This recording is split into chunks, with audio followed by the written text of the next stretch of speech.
So, Tom, I have you on here, public comment, but I'm guessing that you want to talk to the land use change, or? Number 5, please. Okay, all right. Dean Lundy?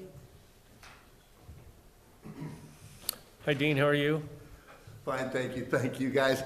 I don't know where to start here. Yeah, give us the city where you reside. Dean Lundy, Coos Bay. Thank you. We've been trying to get 101 slowed down in a selfish way. You know, I'm trying to get across the street at Tremont or Pine to the riverside of the road, and running across 4 lanes of 50-mile-an-hour freeways getting kind of tough. So we've been writing registered letters to ODOT and stuff. From my experience, not putting down rich people, but rich people, I have found, are the cheapest people there are, because they don't buy around. They're not rich for nothing.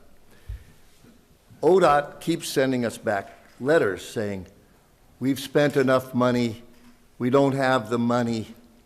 Well, they have a stream of money. You know, I buy a lot of fuel. Right. They have the money. And it's getting to the point where we're going to have to go to the next higher level of letter writing to the federal transportation. 101, the mayor of North Bend also gets calls about 101. They come around North Bend, and North Bend has speed trailers, and they're trying their best. But they come around, as you well know, they come around North Bend, and then they just floor it around that corner. And then when they get to where I'm trying to run across, man, these things are moving. So we're working on ODOT, and we're tired of this. They've got all this new equipment, and I'm interested in 101. Tourism is the thing here. We all have these visions. Well, when you're tripolar, you have these visions of grandeur. You know, we've all got these visions of these big projects. But tourism is the thing here in town. It's going to be beautiful. You know, ecotourism, fresh seafood and stuff. Downtown is kind of shuttered and boarded up, but when it blossoms, when this city blossoms, we're going to need to walk around safely, in my view. Anyway, go Slav Ukraine. Thanks, Dean. Christine, also, Mavitt, you're going to wait for the number 5, okay? And Steve Skinner, 5, or you want to speak now? Doesn't matter to me. Well, if you're going to speak to the, yeah, then you need to be. It's a lot like everybody, so. Well, it'll be on number 5 then, okay? Patrick Monson, same thing, 5, okay? And Mike Graybill, 5? All right. So that's the end of the public comments section there. And oh, Scott, you're not on here. I apologize. So, but are you going to, did you want to be on the Empire Blueprint? Okay. No. All right. I don't get involved in controversial stuff. Try not to. Yes. I just wanted to take a quick moment and thank and talk about collaboration. We're up to a bunch of things with the city right now. Everybody knows that you guys have talked about the city being the fiscal agent for SPA and ORI. We are 90 days ahead of time on that one, and we've gotten our 64 people placed 90 days ahead of time, and that is working with the city. We've got another project that we are working with the city. We're going to be presenting at the housing. We also worked with Tristan, and I didn't come here to talk about this one, the skate park. Last year we fiscally helped out on some of that stuff. We'd love to get involved in that again. Okay. That's a huge youth thing. We've got another one going with the city that's a fiscal agent that works with the school district. And that's between the ARC and, so collaboration. I just wanted to say that working with the city has been great. I know everybody was a little bit questionable when you became the fiscal agent for some of the stuff we're doing, but everything has been going wonderfully and moving, well, not wonderfully. It's work every day, but I'm just going to leave it there. And I got another shameless plug. Jacob, I'm looking forward to seeing you on Thursday. Empire Coalition, yes. Yeah, we just wanted to make sure we did this in public, so we knew he had to show up. Yeah. So that's it. I just wanted to report that everything that we've been up to has been moving along really well, and it's through collaboration with multiple partners. And so Thank you. Thank you, Scott, and I see that you're able to collaborate with Dr. Ainsworth while you're here also, so all kinds of collaboration tonight, huh? Always collaboration, yeah. Thanks. The other one, I didn't realize you were here. It's going, I got it somewhere. Mark? Yeah, come on up, Mark. Schooling? Schooling. Yes. Mark Schooling of Coos Bay. My problem is South 4th Street and Ingersoll. Yeah, I think it could use a four-way stop because it's got lots of speeding traffic and dangerous situations for students and old people like me that wander across the street slowly. So I'm requesting a four-way stop if it's possible. Or a So- signal, I don't know. Yeah, this is the end of the public comment. So you want to tell us the process, or Jennifer, for a four-way stop in Ingersoll? Go ahead. Possibility, I should say. Yeah, Jennifer might probably be a little bit better with this, but there is a process by which a traffic study is done, and we then follow what's the program? The findings from that end up informing us whether or not. A traffic engineer? Well, a traffic engineer would be involved, but we can't just put in a traffic stop modification other than a stop sign unless the traffic study shows. And it's the national, Yes, there is a national document that is just escaping me right now. But what we can do is we can look and just first see if there's warrants for it. Yeah. Okay. And Crash then if there are, data. then we can push that to the next step, which would be the transportation engineer. So- Should that be what? So you'll council take a wants look to do. at it We can. and see if there's some validity to move forward and can get it done? That would be the Yeah. first step. All right? Yeah, high-speed traffic, a lot of students going up and down every day. you know. Yeah, I know what you're talking about, and I understand totally. Unfortunately, the city doesn't have the availability just to go and do that. In the past, we were able to do that, but that's not the case any longer. So there's some criteria we have to follow to be able to meet that, so. So Anyway. that would be state money that would pay? No, we would do it, but we have to still follow the guidelines to Oh, make sure that we yeah. can or cannot do it. So we can't just say, okay, we think it needs to be done. We have to follow some criteria that justifies that being done. All right, All right? thank you. Thank you for coming, appreciate it. Also, since a few things, Lindy Lane, it was brought up, can you tell us what's going on with Lindy Lane? That's where the access going to be for the 400 homes that are being developed there. And so I know there's some traffic discussion that is being addressed. Nicole? so right now, what they are doing is improving Lindy Lane itself, because the traffic on that, which was a gravel road historically, it needs to expand to handle the traffic that will eventually be on that road. But it's also going to require some modifications to Ocean Boulevard. There'll be some different striping in there. I don't think there's any intended, stop lights or anything like that. But a traffic study was done, and in the same instance, we have to follow what the outcome of that study was in relation to whatever that dang guide is called. So that's kind of where we're at. We're waiting for the, Lindy Lane improvements to be done, which included culverts. There's some waterways that are in that area, so culverts are being replaced. And then they will be working on those Ocean Boulevard improvements. But at this time, if I remember correctly, we had a prior developer that had gone forward, and it did not indicate at that time, or does it now, that there's going to need to be a traffic light there? That's correct. There was no stop sign or signal warranted, but there will be a dedicated turning lane.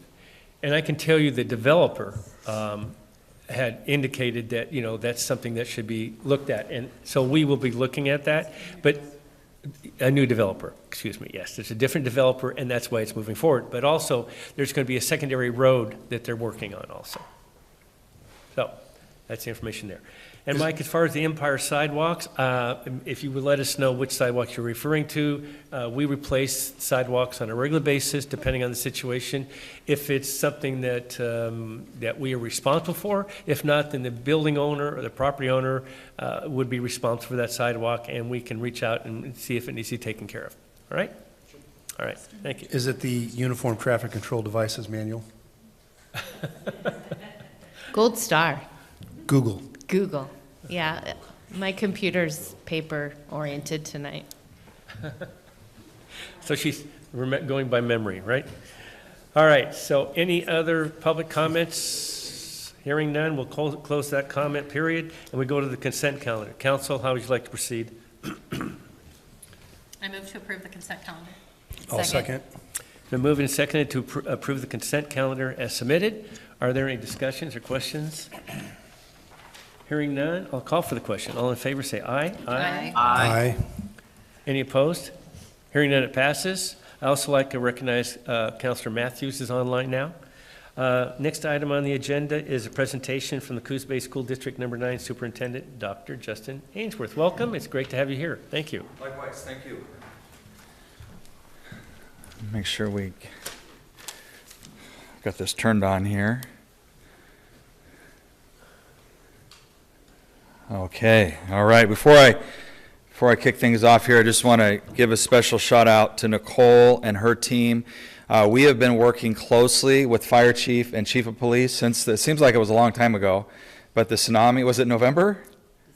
December, the tsunami evacuation. So we have spent a lot of time coordinating, and we talked about collaboration, lots of coordination, collaboration, after actions, just to make sure we're informing our community, our stakeholders, that if we were to have another evacuation, or if we were to have the big event, we were more prepared. There were lots of great things that happened in terms of our people responding, but we need to tighten up some of our plans. So just shout out to these guys to help with that process, and just continue to look forward to working with your team.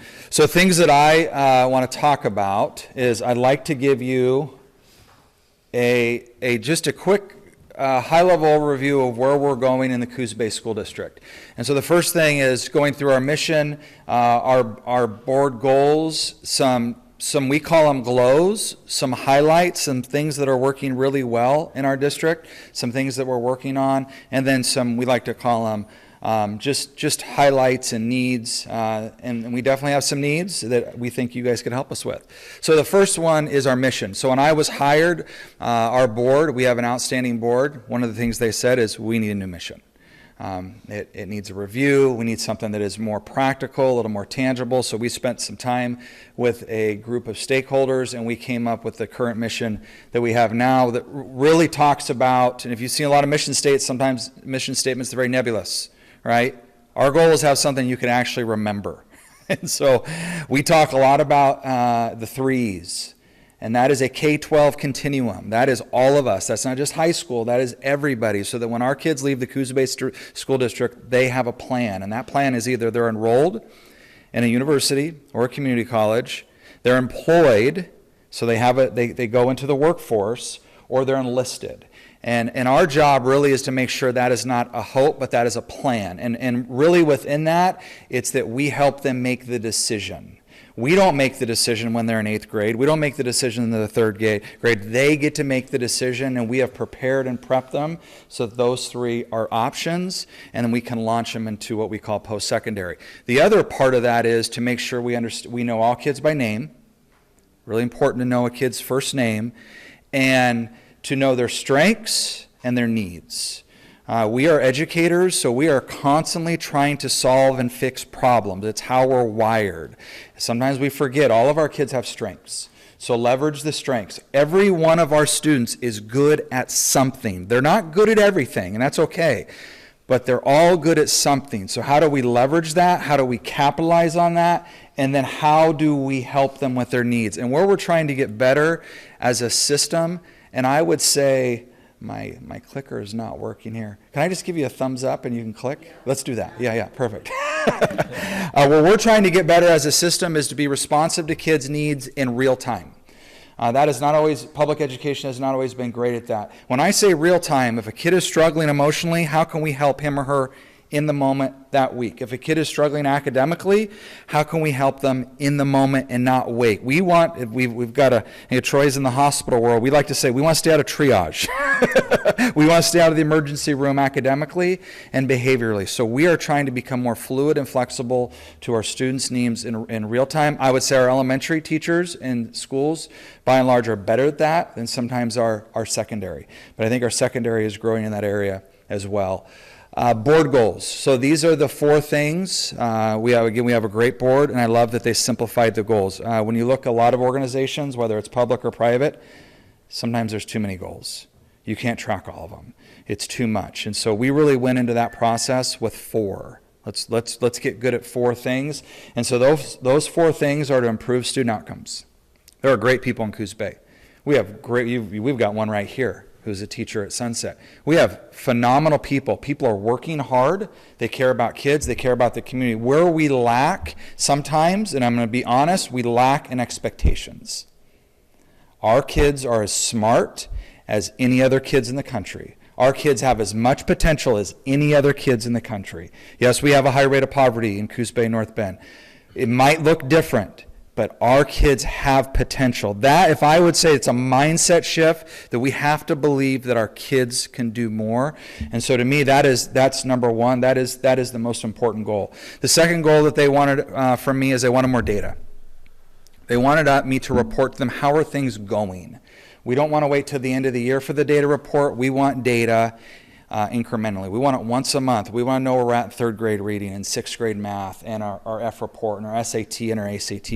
So we're creating the systems to make sure we get that information to them. And the last 3, goal 3 and 4 really is related to alternative education and looking at other programs. Public education has become, I like to call, a little more a la carte. All right, parents want choices and kids want choices. And so it's really important for us to make sure that parents and kids have choices. So they stay within our district and we can still serve their needs. We have kids who want to be in a traditional high school, 7 period a day.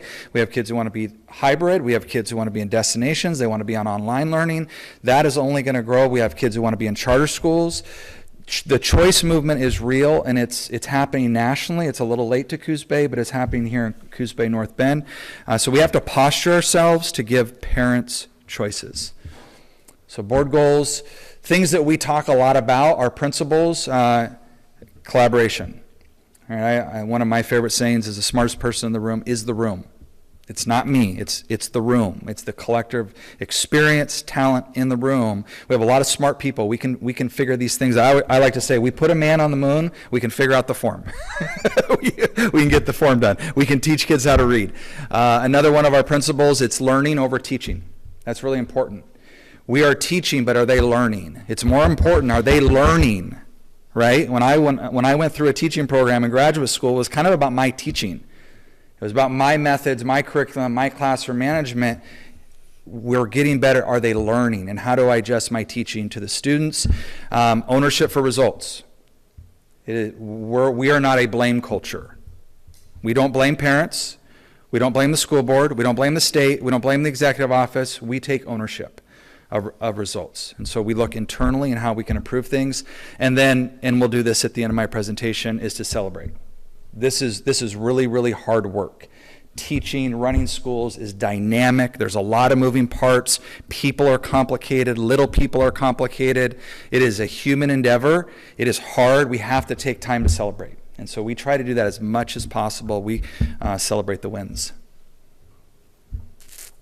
I'm going to move through this one. I've got a lot of stuff on the slide. I'm going to be adaptive here like a good teacher. An elementary initiative. So these are things that are priorities for us at the elementary level. You probably heard a lot about the science of reading. I know North Bend is also, this is a state initiative. There's a real science to reading. We don't give kids books and hope they're going to learn how to read. That does work for some kids, but not most. There's a real process to teaching reading, and by the time they get to 3rd grade, they have to be at grade level. That is a serious marker in our system.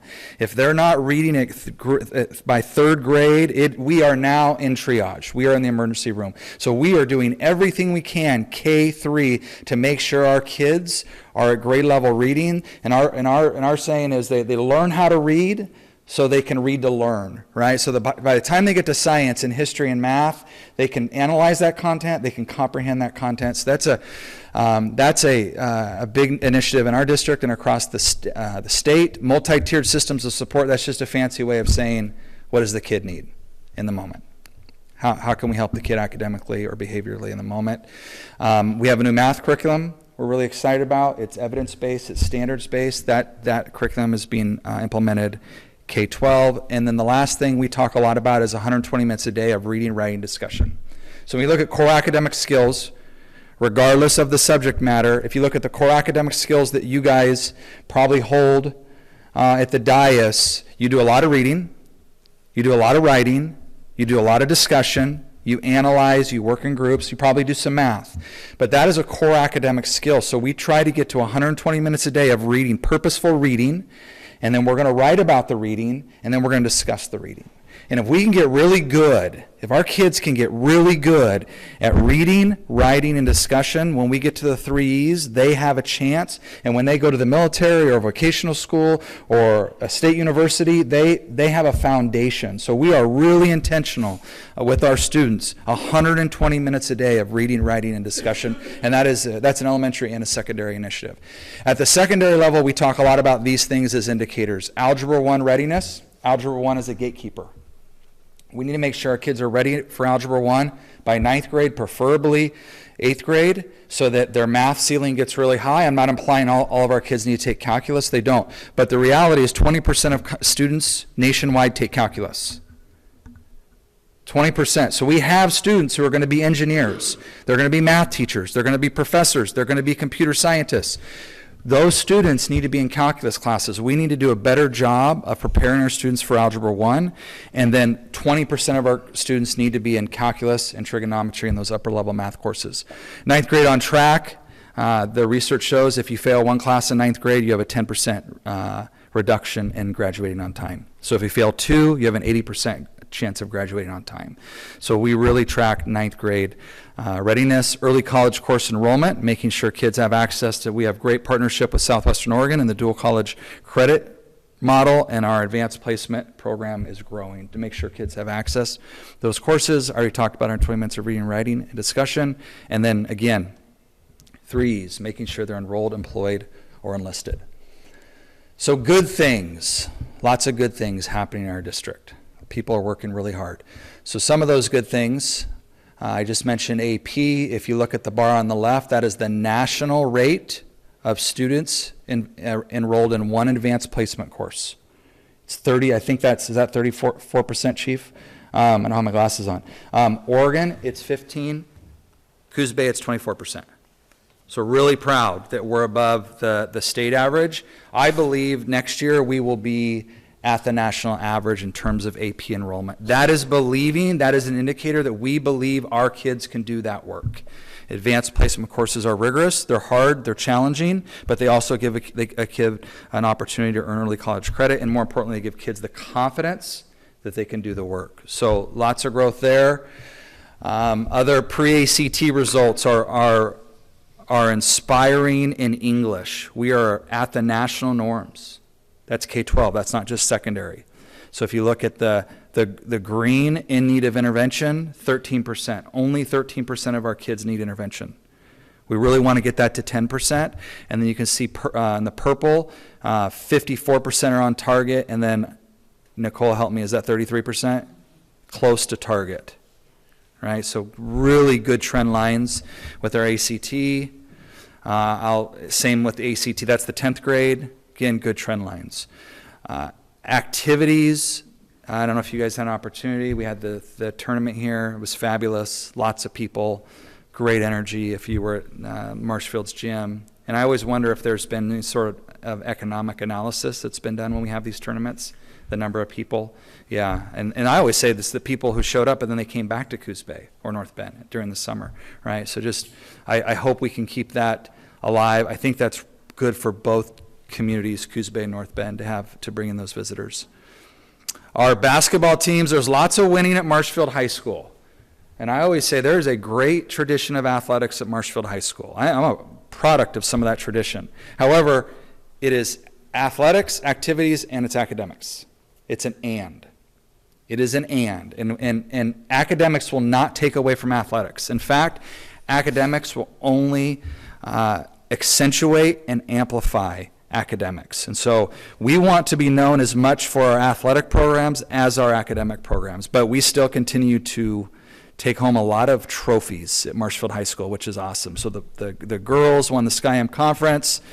The boys won the SkyM conference. The boys just finished second in state. We have an archery club. They won a state championship. I love this about our district. There is something for everybody. For every kid, we have a program, which is a real testament to the leadership in our district, because I wasn't a part, I didn't create those programs. For those of you who know me, I've been gone for over a decade, so there's been a lot of good work in our programs. Volleyball team won the state championship. That was their second in the last 3 years. Highly competitive, great program. Our cheerleading team was second in state, another really, really strong program in the district.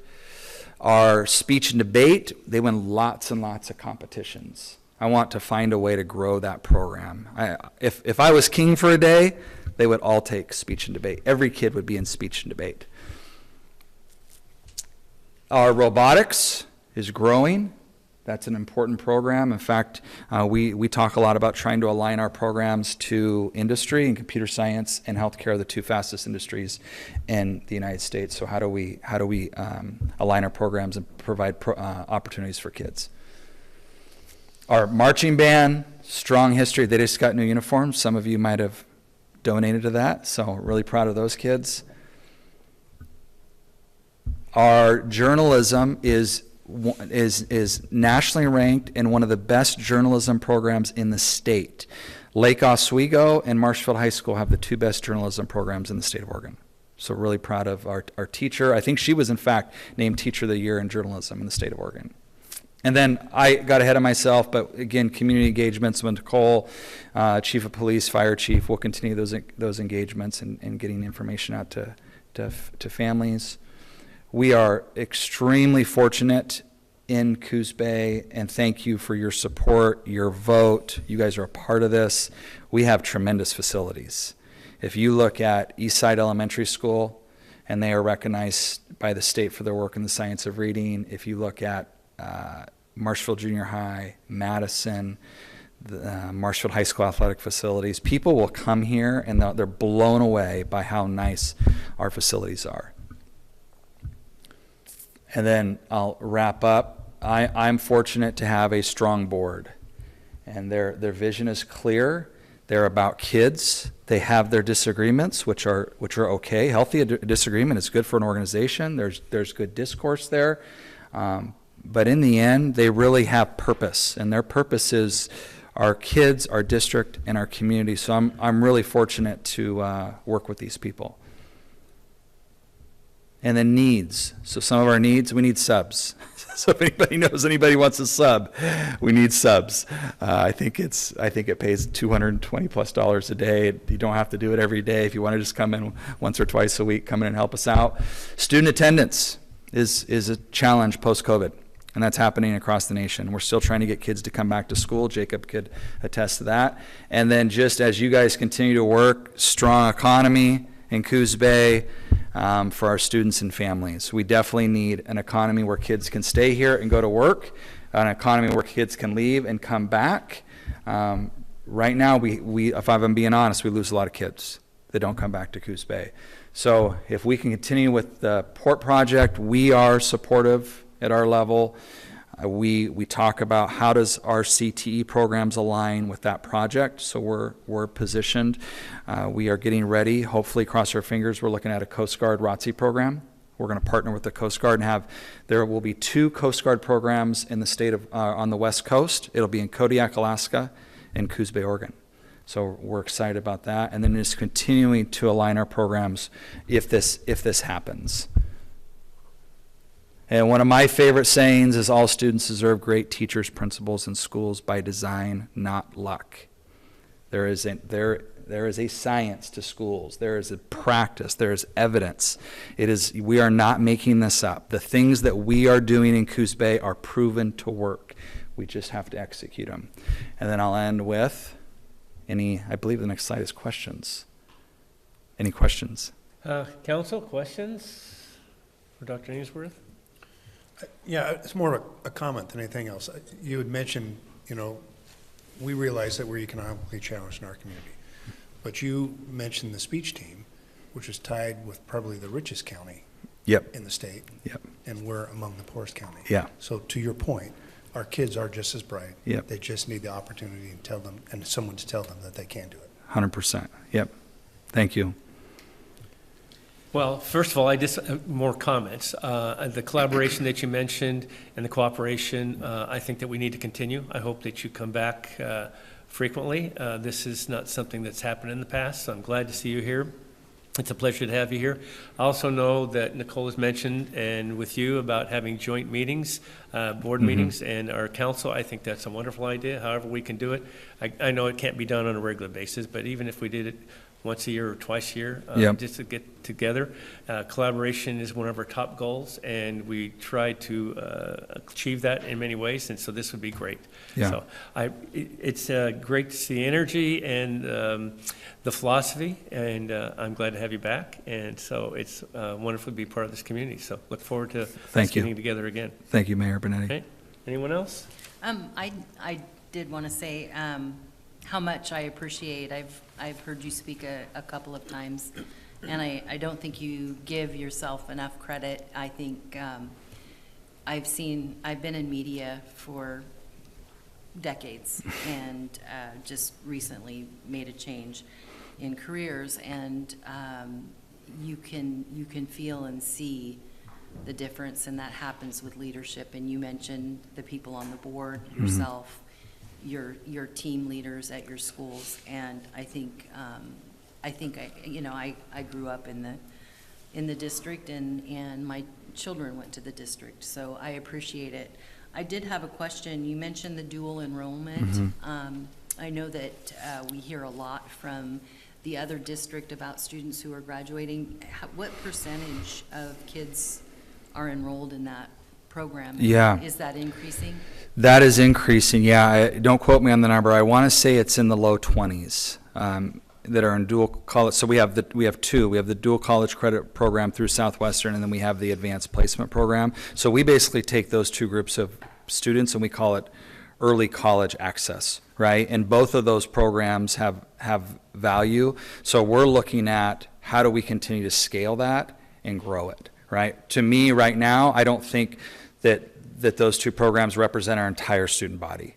And so that's an area of growth. And I'll be specific. So in our community, and it's a strength of our community, but 15% of our students are Hispanic.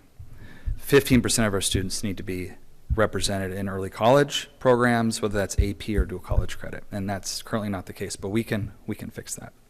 Well, I appreciate the information, and again, I appreciate you telling this story over and over, because I've always maintained that, having been a graduate of the Coos School District, that we do have bright Yep. kids that have great futures. Lots of potential here. Thank you. I am not a parent, so I appreciate all of your work for the next generation.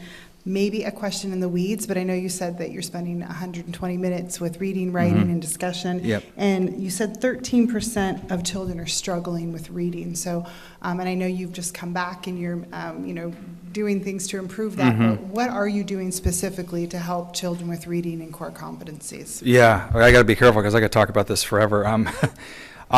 With our Science of Reading initiative that's happening at the elementary level, we're going to see kids get to, when they take the ACT or SAT in 8th, 9th, 10th, 11th grade, that 13%, I don't know an exact number, but 13% right now is a national norm. That's going to be a lot lower because the kids who are testing right now did not have access to the science of reading or the intentionality that we have. And so at the elementary level, it really is looking at, and I'll try not to geek out on this, but you're really spending time on fluency, comprehension, decoding, and those skills, so that when they get to middle school, right, and they're in a history textbook or a science textbook, the fluency is automatic, right? So now they can focus on comprehension and analysis. So I think what we're doing in their early years is going to benefit our kids. And what about the kids who've not benefited from that? How are we helping them, I guess is So the 120 minutes is a second, so it's middle school and high school, and so it's lots of reading and what we call, try not to get into much, we call scaffolding. So we're going to spend a lot of time on vocabulary before we read something. right? And we're going to write about it, and we're going to discuss it. And the reason we're going to discuss it is if I have a conversation with you, the one gentleman was talking a lot about science in here. If it was a science class, I'm going to talk about science. I'm going to talk about deductive reasoning, and now I'm going to comprehend it, right? And so those are some of the things we're trying to do at the secondary level. Thanks. Yeah, great question. Anyone else? I just want to say thank you because I appreciate the consistency. I mean, everything he's told to you guys, I mean, the 3 E's, we get the same thing, and it is, lock, stock, and barrel. We're Yeah. all in. So I Yeah. appreciate the change of tone and pace this year. I come from a much larger district up north. Yeah. A couple larger districts, and we are slowly moving towards a more formalized and not slowly. I think we're moving actually pretty quickly. Yeah. And I think we all see it and feel it, and it's nice. I think it's good. Yeah, thank you. Alignment's important. Carmen, did you have a question or comment? I just really wanted to say thank you for the information today. It's really nice to hear from the school district and from you, and just to hear what's going on. And I hope that we can continue this conversation. And I have so many more questions, but I think that's more personal in matter. And I just really appreciate all the information today. So just wanted to say thank you. Thank you. Thank you. Look forward to getting together and continuing to collaborate. Thanks again. Likewise. Thank you. Appreciate it.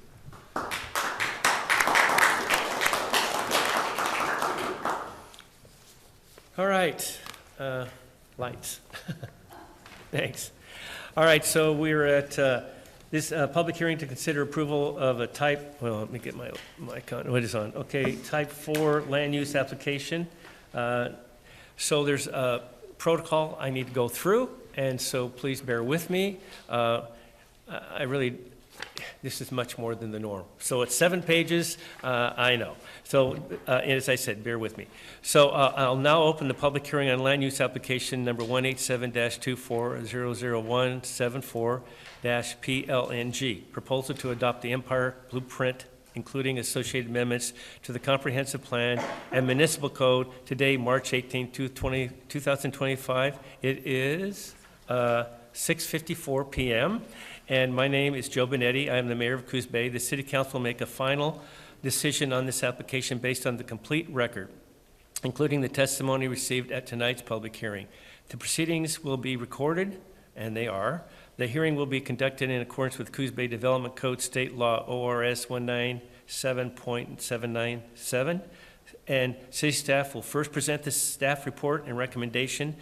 For public testimony, I will ask to hear from the people who would like to speak in favor of the proposal.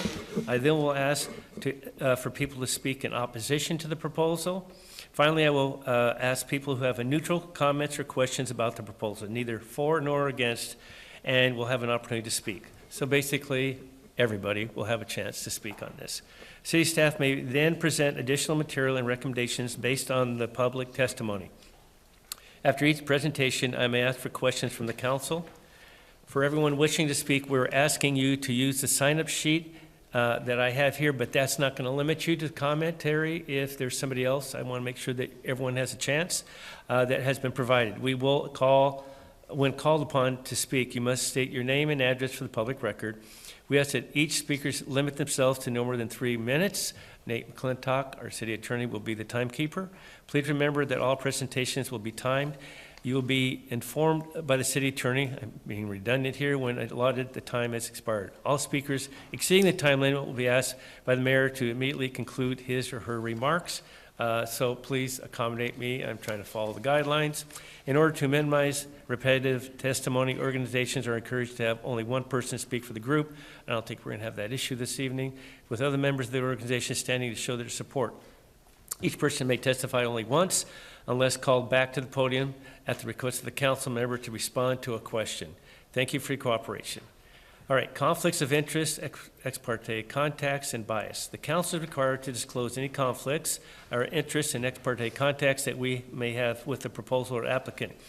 That is, whether we have financial or other personal interests in proposal, and whether we have spoken with anybody about proposal outside of this hearing. So at this time, do any council members wish to make disclosures? I guess for myself, Chelsea, I think that we all, at least I have, we've been involved in the Empire Blueprint Plan. We've been on the committee, and we've had other discussions throughout with different public entities, or members, I should say. So I guess I'm disclosing that, if that would be the case, and I'm sure others have. Do we all need to do it, Mr. Mayor? Yeah, the council is required to disclose any conflicts of interest and expert contact, yes. And do any councilors, members wish to make the disclosure? So this is the time. If you say yes, state for both types of conflicts, personal or financial, please announce the nature of the conflict into the records. And mine was personal, not financial. There you go. Mine would be personal as well, as I also served on the Blueprint Committee. Anyone else? All right, and then we move on. Are there any challenges from the audience as to the conflict of interest, contacts, or bias related to any member of the city council? So this would be your time. If you believe that we have not been forthcoming in our disclosure, this would be the time that you would question it. Anyone? None from the public? Hearing none? All right.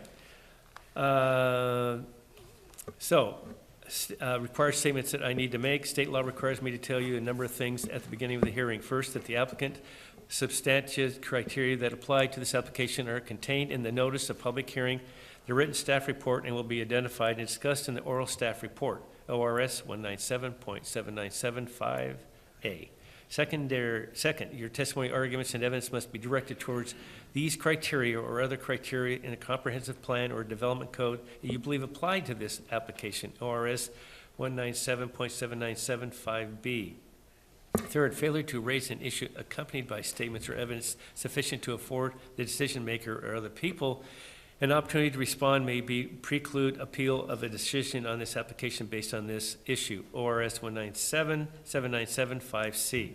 Finally, to the applicant, failure to raise constitutional or other issues relating to proposed conditions of approval with significant specificity to allow the city to respond to this issue precludes an action of damages in Circuit Court ORS 197.7963B.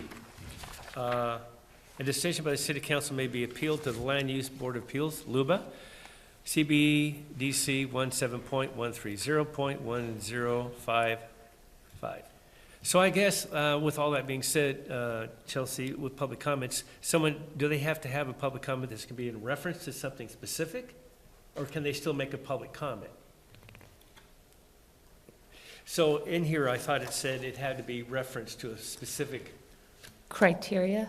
Right. Yeah, I don't think, we're not going to require people to cross-reference the specific criteria. The gist of it is what they're talking about must be applicable to a criteria. Okay, which they don't have to specifically mention when they're making the public comment. Correct. If it's applicable, then we'll reference it to that.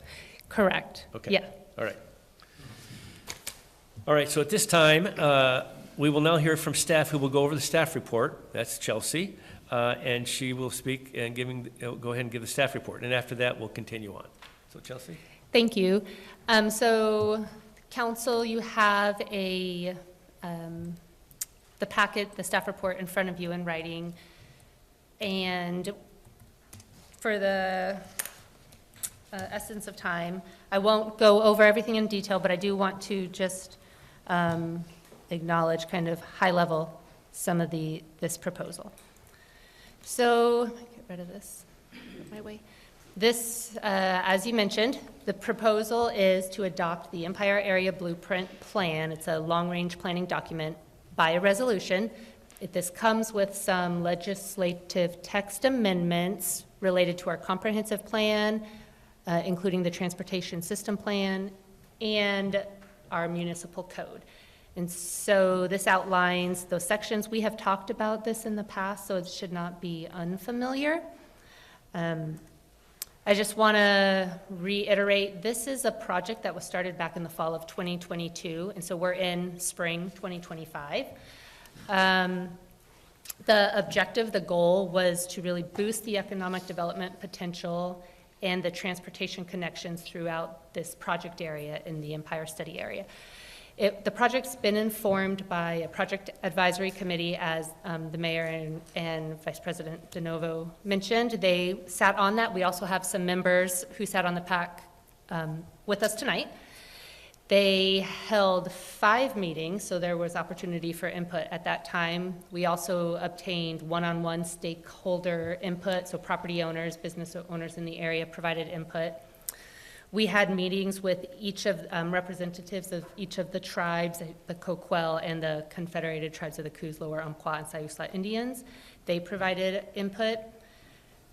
We've had at least 4 work sessions on this topic. Planning Commission held a public hearing already, and now we're here tonight. So there's been lots and lots of opportunities for public input throughout this process. And the draft plan presented tonight incorporates that feedback. As well, the amendments are reflective of the recommendations of the plan. So I just wanted to kind of lay that out there. And this graphic shows the study area and kind of high-level recommendations. Starting over on the east side of Newmark, near Norman Avenue, you'll see these green dashed lines. They are indications of areas where street improvements are proposed. The purple boxes at intersections are recommended pedestrian enhanced crossings. All the yellow blocks, they call out areas of development or redevelopment potential. There are letter M's for murals where it's been found maybe there's opportunity to provide some more aesthetic appeal through murals. Then there's a lane reconfiguration proposed between Ocean and North Cayman Street, sorry. And we've talked about that in detail before. Then you go down Main Street into the waterfront where the hollering place is located, as well as other just industrial zoned property. You'll see, I think, the idea of the waterfront and how it's developed with respect to housing specifically is emphasized in comments. And you'll see that the consultant economists working on this project, they considered the adjacent area, including the North Spit and industrial lands across the channel, even though those are outside of the city's jurisdiction, contemplating all of that and determined that really for this property, probably the highest and best use is housing, a mix of commercial and housing. But this plan isn't out to like require anything. It's really about making opportunities. So industrial, I think we think industrial uses should remain an option, but also let's contemplate, is residential something that makes sense? And we understand and acknowledge that this whole area is part of the estuary management plan, and currently residential is not allowed. So a next step, if to take this further, would be to bring it to the Coos Bay Estuary Management Plan Steering Committee for consideration, and that is actively up and running and functioning, so this isn't anything that happens overnight. This is just a graphic that talks about kind of the traffic benefits and impacts. We went over this in a prior work session, so I won't go over it in detail, but it just kind of lays out, if you do nothing, there's really going to be no change. If you see development and you do the street improvements, you might see some traffic impacts, but you also get the benefit of development, and there are mitigation strategies you can implement to help offset any traffic impacts. So I have on here all of the written proposals, but I don't want to, we've looked at them, we've talked about them, so I won't sit here and go over each one in detail. The only new text amendment is in the comprehensive plan, where the objective for the hollering place, we heard from council, the hollering place we'd really like to see preserved for open space recreation use. And so this amendment just is one way to kind of to show that. So currently it says we want to see mix of uses, real development of the site. So we're taking that line out just to leave it with, it's really about connection to the waterfront, pedestrians. acknowledging still that to clean all of this up in the end and ultimately, so there is or isn't allowed residential use or development of the hollering place, you have to take it to the Estuary Management Plan Steering Committee. And the URA remains kind of the holder or the owner of the hollering place, and so final decision on what happens regardless of what is allowed for uses. I wanted to just note those who have kind of formally commented thus far. We have the Sauce Brothers, who they are the owner of the largest piece of vacant industrial land on the waterfront. They don't have any objections to the proposal. They're open to allowing mixed use, but they again would like to keep the allowance for industrial use. Understandable. The Fair Housing Council of Oregon has reviewed the proposal. They have no objections. The Community Coalition of Empire has been very in tune and engaged, and they did ask that their tandem goal plan be made part to the plan, and that's been done. It's in the plan as presented, and then they have voiced concern about parking specifically at one location.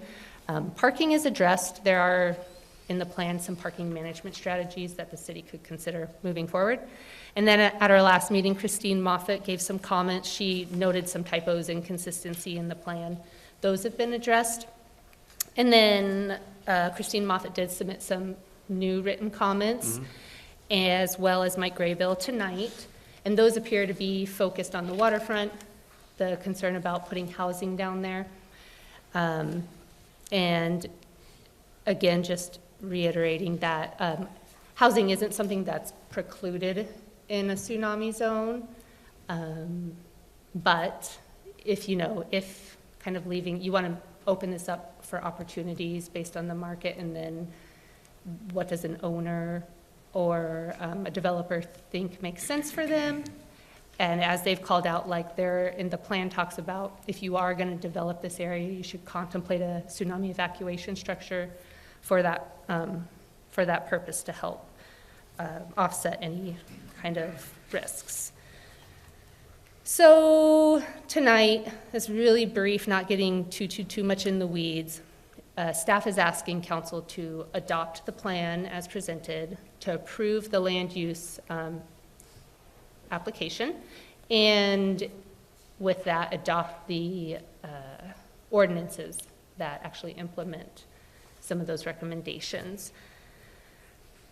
So I am open for questions. Chelsea, I thought from our last meeting that this council agreed that we did not want housing down at the hollering place or industrial use. So I want to make sure I'm clear. What you're saying is when you clean this up, housing will not be, we want to preserve that, right? So housing will not be allowed in the hollering place or industrial use, because we want to keep that. There's a rich history there, and we want to make sure that we keep that in place for future generations. Yes, I appreciate that. Yes, the goal would be to make it so that that hollering place is preserved for open space, park, recreation use, no development of any kind. Great. Yes. Thank you. So that amendment that you showed up earlier that was corrected, that is to solidify what we just discussed with. That would kind of solidify council's desire, and then we need to take it next step to updating the estuary management plan to align with that, because currently that plan allows a mix of uses on the hollering place property. So that would be a phase 2 of this. So that would be the next phase after this? Correct. And that'll be coming before us? It would ultimately come before council, and then the county would have the final adoption. Okay, so what happens in between that being adopted and this being adopted if someone comes forth? Then it's just upon us to not allow it? So the Urban Renewal Agency is the owner, and so you have the say of what happens on the property. Okay. And so that would be the case until it goes to the estuary management plan?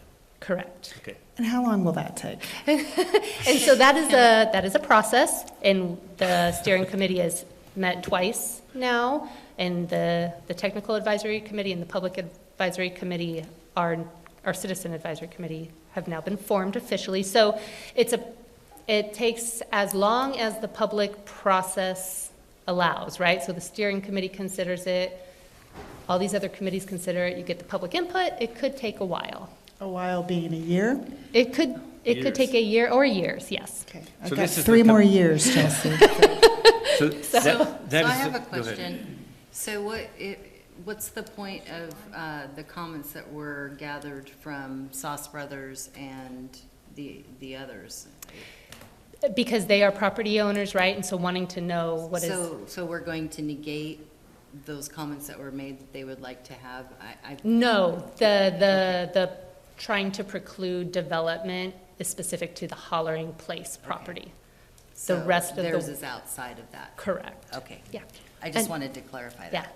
I was just gonna maybe add a little bit more clarity, maybe you already understand this, but as the Urban Renewal Agency owns that property, while those agency members who hold those roles on that board do not wish to develop it, it is within your power to maintain it for open use. So that's maybe the key to watch while you have that board seated, yeah. Yeah, my question was just more for clarification in case that came up and got confused. Yes, thank you. All right, any other comments to, from the council to Chelsea before we move forward? All right, hearing none, we will now hear from any other person in support of the proposal. Each will have 3 minutes. So if you are in support of the plan, this would be the time to come forth and make your comment. And I know so some of the problem is if they're in between, I mean, do they just wait until they were in the neutral spot? Yes, if they don't have a strong one way or the other, it'd be great to wait for the neutral, but I think this is flexible, as long Okay. as we identify Okay, your so- position. So what we'll do then, we'll identify by your commentary where you stand. And so let's start with that, and we'll go by this list, and then we'll continue on after that. So let's see, Tom Greaves is the first one on there. Tom? Hi, Tom Greaves, Coos Bay. Say, I like what you said, Chelsea, because I read the whole packet, and if you read the whole packet, there's at least a half a dozen places in there where it still lends wording towards development of the Hovering Place spot. I really don't like that, because it's sketchy. The vote we took, which you mentioned, was, I think it was on the 22nd of October. The result was preserve the HP2 lot, 200 by 400, as boat ramp expansion, open space park, and parking, plus possible vendor pop-up use. And we kind of thought that was permanently for all time. And I had complained about the near-term, long-term wording, which is still in there.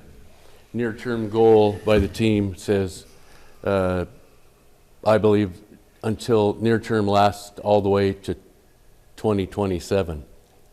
That's pretty damn near if time flies for you like it does me. And, you know, after that, we begin the long-term goal. But we thought the boat ramp expansion park project would be a forever goal. The Empire people do. Anyway, the documents refer to that. I am in favor of this, except these things are sketchy, and I wanted you all to realize that, and make sure you read the whole document packet and find those things. Monitoring. There's even words in there about, well, we'll monitor it for that first couple of years and make sure it's being used enough, maybe. We provided 5 years of monitoring, documentation, pictures, and emails. Empire deserves this park. Half the population, I hate to keep coining that, I know you're probably tired of it, we shouldn't have found it out maybe, but half the population of Coos Bay pretty much lives in what's designated as an Empire. We don't have a park like Mingus. Mingus is a beautiful park. I visited my entire childhood from Inglewood, but I live in Empire. We have a couple, 3 pocket parks that are nice, but we don't have a big thing. This could be a big thing, as well as it's definitely needed for boat ramp expansion, as all the photographs, thank you, all the photographs that were sent in showed you. It's already being used for daily visits, overflow, boater parking. Won't cost you anything to maintain it more than you're spending now. It's being mowed. Being mowed now. That's the cost of maintaining this park for now, till we find monies. You know, like when the container guys come and bribe us all into accepting a bunch of money for infrastructure and stuff, and we can use some of it out there. Please provide clarity again, which you did, kind of, but it could easily have been cleaned up and completely removed any wording that still lended towards development of it, if we really want to preserve it forever as an open space park, boat ramp expansion. So that's my only comment. In general, I'm very much for the whole thing. I really appreciate you letting me be on this, get on the, you know, the committee, and I feel my input was valuable. And if you'd like to monitor it, I'm done, aren't I? Sorry, Nate. I'll continue to monitor it, and I'll get each one of your emails and phone numbers, and I can send pictures to you every day, because people show up before daylight, 4 or 5 every day, and then they trickle in and out throughout the day. And some days I got 6 people there, and I drive up for my haircut on 10th Street above the pool, and there's nobody, or 2 people at Mingus. And so Empire deserves this. Thank you. Thanks. So Chelsea, you want to respond to that, or you just want to continue on, or how do you want to do that? I mean, the concern is, from what I can gather, and I don't think Tom's the only one that has this concern, that there'll be potential build out on the hollering place. And I guess Nicole referenced it. So for clarification, until the KBEMP is done, there's this, now, if once the KBEMP's done, then there cannot be any building there. Or is that not Correct. true? So if the URA were to release ownership of the property and somebody else had ownership and the KBEMP is done, then they can't develop it because the KBEMP has, we've gone through the process of saying nothing happens here. So in between, if I understand correctly, it's up to this council or agency to determine whether there's going to be development or not, because we own the property. Correct. So what we do here, I don't think there's anything we can set in stone that would eliminate that, because if someone different comes and sits here, they can do something differently than we think should be done. I don't think there's any action that we can take that would permanently eliminate any development down there at this time until the KBEMP is done. Am I right?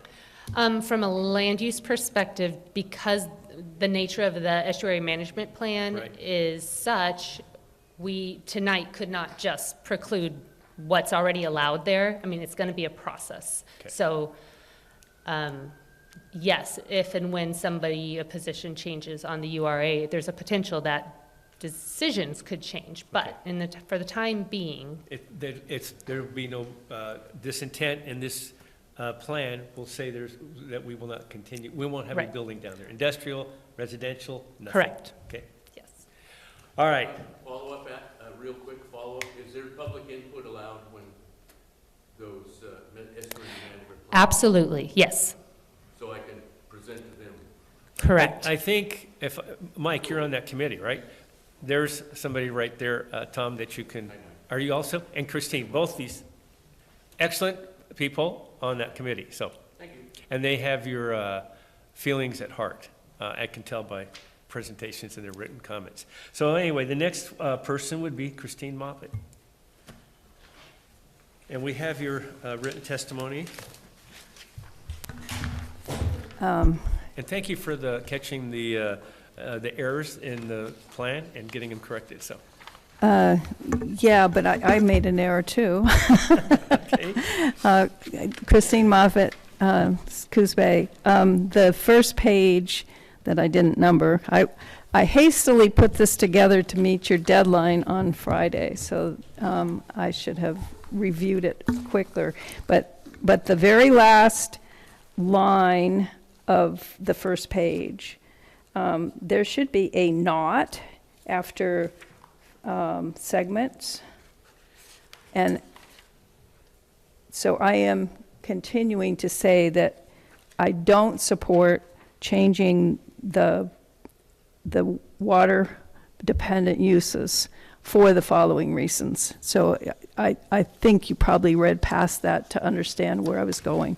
But I would like to correct that for the record. You stumble through it, but it was confusing for that. I want to express my thank you to everybody involved for the diligent work. And I remember when one of the earlier things before COVID, we had the rollout of the CT Clusi plans. And you know, I live in Empire, and I absolutely love the historic value and the cultural value of Empire. It's very important. Anyway, I strongly support that we get this right, and there are still issues with the report that was provided by the contractors. I tried to point out a lot of that to Chelsea and numerous things on the last iteration too. I still am warning all of us that changing the configuration of the estuary itself will change some of the risks and virtues and values of the waterfront. And so I believe that keeping it open space and not supporting change to residential will improve the safety of everyone, and the housing can easily be put elsewhere. And I know there's great ideas for that with the bus barn and some of these other things. And also the insertion of high-end housing in one of those pages was sort of a surprise to me. So I think high-end housing right there could be very challenging for us. So thank you very much again for listening, and I will continue to be involved. Well, we're glad you are. Thank you. Any comments from anyone? Chelsea, anything? I mean, it's pretty straightforward. Where's she at? Okay, all right. Steve Skinner.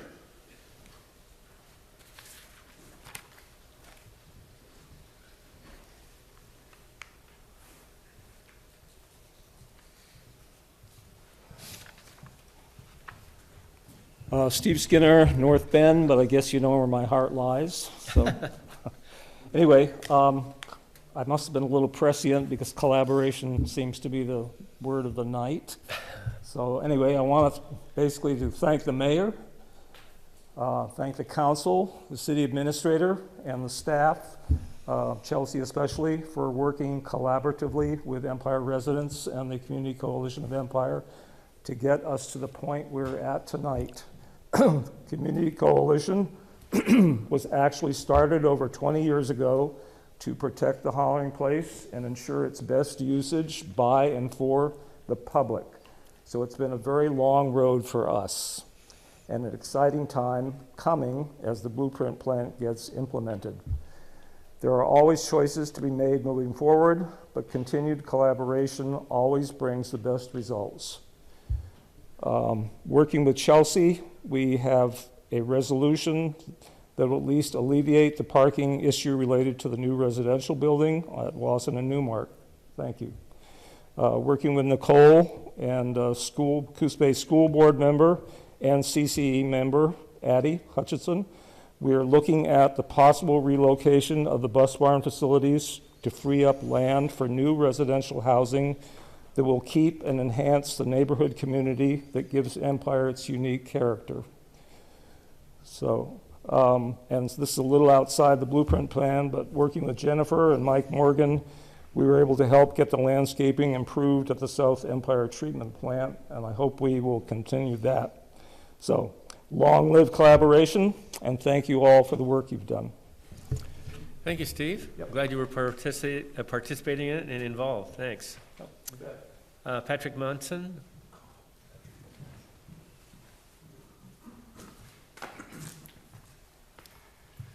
Good evening, everybody. How are you this evening? Great, thanks.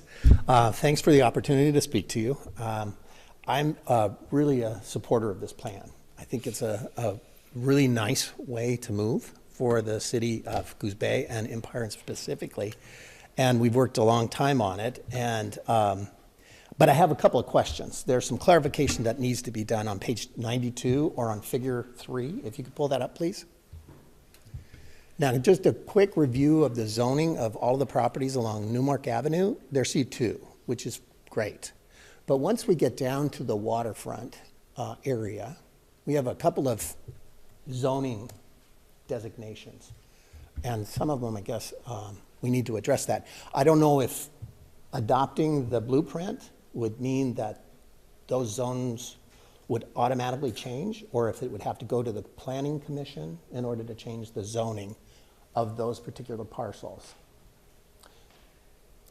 Yeah, so a zone change, and in this case, probably comprehensive plan map change in tandem with that would require this kind of same process. It would go to Planning Commission for a recommendation to City Council. Got it, got it. And so currently, the Sauce Brothers parcel that we're thinking about or talking about, it's been mentioned, as for like possible residential and industrial. Currently, it's at RW1.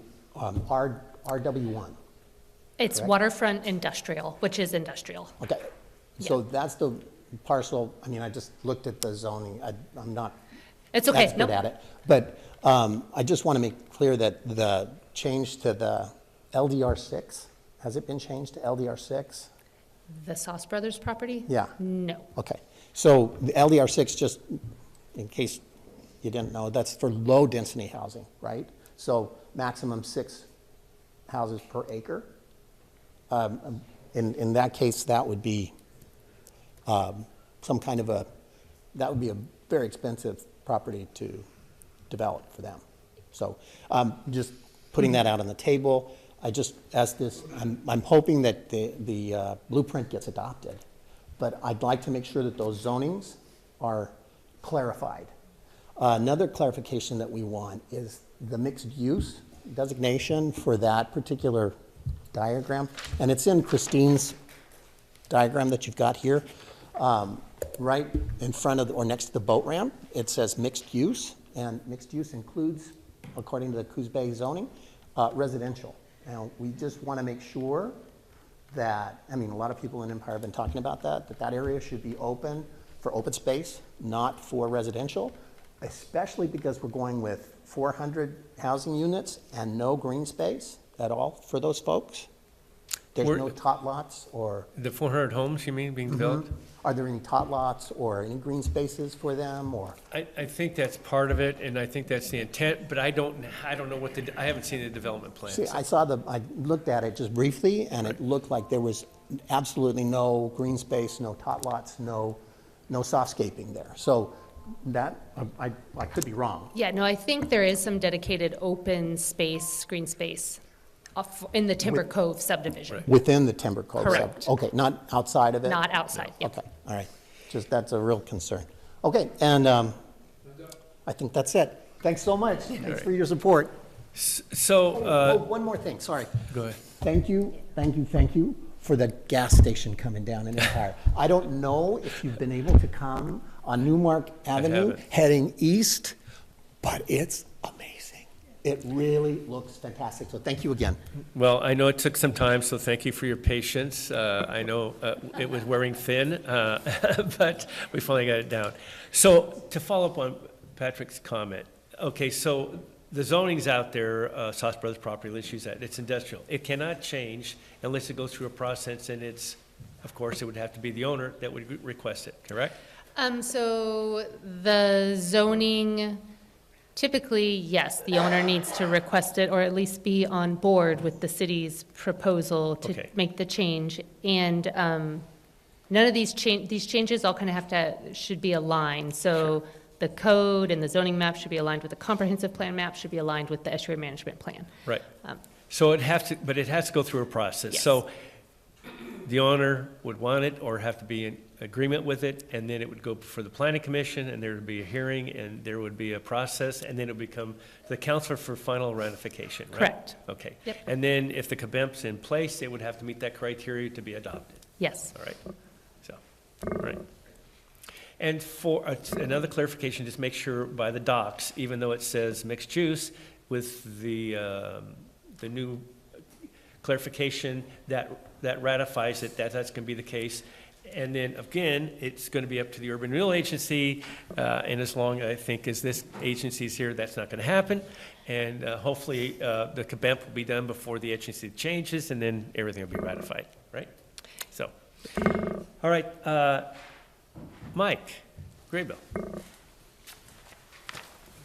Thanks very much. I'm Mike Graybill from Coos Bay. This discussion has been enlightening to me and has influenced what I had intended to speak to for the prepared comments. One, I want to support the transportation plan. I drive through that area. I also own a residence there, and I think the transportation component of this Newmark section is great. I want to support that. I do want to raise concern about what is being proposed for the low-lying areas. I support the idea that those low-lying areas that are vulnerable to tsunami inundation, be they city-owned or other-owned, should be managed as open space because of the substantial risks that are there, the risks that were identified in the report, the fact that the consultant even went to the point of offering 2 examples of tsunami evacuation towers. That suggests that the risk is real, the fact that the soils may not be capable of being effective at sustaining themselves or liquefying during a tsunami event suggests that there's a very real risk here. So, and I hope that you'd agree that making a recommendation, which in my mind, I wasn't clear on which zone was zoned, this 54 UW, whether that was just the city-owned portion or that whole zone that was down there. But I hope you'd agree that changing the zoning to knowingly encourage housing of any kind, high-end housing as referenced on page 14, in a known hazard area is really ill-advised. So it's for those reasons that I encourage you to adopt portions of this plan that really will be tight, but this tiny little area that's in this low-lying area is very different than any of the examples the consultant showed in McMinnville or wherever else they showed it. There's very specific risks associated with just that portion that's low-lying. And I really think that the lessons from the city of Hilo, Hawaii, were very apropos here. They had urban development that had housing, and in the 1964 earthquake, it took it all out. And the same could happen here. They've proposed this very multi-million-dollar escape tower. My mentor was a person directly involved in the development of that Hatfield Marine Science Center area, so I'm quite familiar with how that worked. The circumstances in Newport are very, very different than the circumstances in here.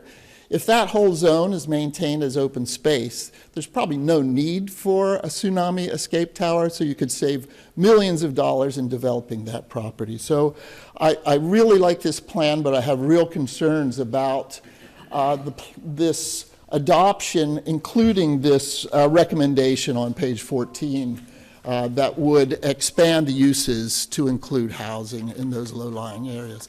On the bluff, yes. Down below, ill-advised. Thank you. Thank you, Mike. I don't know, you want to address any of that, Chelsea? I mean, I guess the housing can't happen unless it goes through an adoption plan, which would be the planning commission and then finally the council. And even if the CABEMP's in place, then it's going to even restrict it more. Am I correct? Correct. And unless it went through the whole public process with respect to the Coos Bay Estuary Management Plan, which is going to analyze the science, the data. It's going to talk about what the public and look at economics, all of those things, the jurisdictions, how they feel about it. Unless out of that body there's a recommendation like, yeah, we agree, this is reasonable, then it doesn't happen, because until that's changed, it can't happen. So, one brief reply. Go ahead. Just to include it as a recommendation. Why don't you come up? Yeah. Thanks. What I'm just encouraging is not to even include it as a recommendation in the blueprint. It shouldn't be part of the Oh, I see. blueprint. It should flag it to say that this would, if residential housing were to take place, but I don't think this blueprint should encourage that. Okay, gotcha. Christine? Okay. So, Excuse me, but that's precisely what I was trying to address in this, is that the recommendation that's in your packet to pass includes the recommendation that you consider and even bring to the estuary management plan rezoning those two pieces. And that's the piece that I'm addressing. Thank you. thank you. So, Chelsea, so what's your comment about just not having it in there as a recommendation? It doesn't preclude it.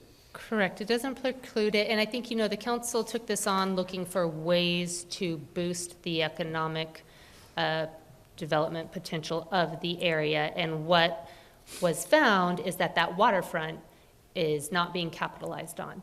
And there are ways that you can capitalize on it. You could dedicate it all to parks, open space, but there's a cost to maintaining that, right? Because a private property owner isn't going to, if you take away their right to develop it, they're losing something. And if you want to see it as parks, open space, you're really having to take on the responsibility to make that happen. So they found that the highest and best use currently is industrial is what's allowed there, but Right. given the nature of the property, they really thought housing made most sense. So it's a recommendation. This is what we found. It's a recommendation to look at this further. Doesn't mean that it has to be done. Okay, so, but if we were to take the suggestion that was being made, that we take out the recommendation, it doesn't mean it still can't happen. Oh, It's just- correct, yes, if it's not outlined in the plan, that Right. doesn't mean it still can't happen, it just would leave it on a private property owner to. To initiate or move forward with if they wanted to. Yes. And I think what Christine and Mike were referencing, and I'm not sure how everyone else feels, that if we just didn't put it in here as a recommendation, but it's still available, we're not going to preclude it. Yes, I understand what you're saying, yes, that's true. But it's irresponsible to put it in there if it's not a good recommendation from my perspective. So I think it should be removed. Well, The we can recommendation. Well, it can still happen, but I mean, so I guess, you can need to correct me. If the council decides or suggests that it should be removed, then that's something that we can do. But that doesn't preclude any building to happening. They're just suggesting that we don't put it in here as an option. Can you expand on how you feel it's irresponsible? I think when, as a committee member, yeah, that's probably a strong, thank you, Counselor, for asking that question. I think as a committee member, and we have committee members in here, we looked at a lot of different options. And so that was one of the options that we considered. Having heard the testimony from Mike Graybill and Christine Moffett, and given the fact that talking about the tsunami inundation zone, to put it in a place that would be dangerous for our citizens, to me, is irresponsible. And that's why I'm using those words. But you're not suggesting that you're just suggesting that we take out the reference to it. You're not Correct. suggesting that we take any other action besides that. I'm saying take out the But reference to it. you understand it still can happen. I understand that, Okay. but again, for future councils understand. making a decision, if it's not in there, then hopefully we're not going to go down that road.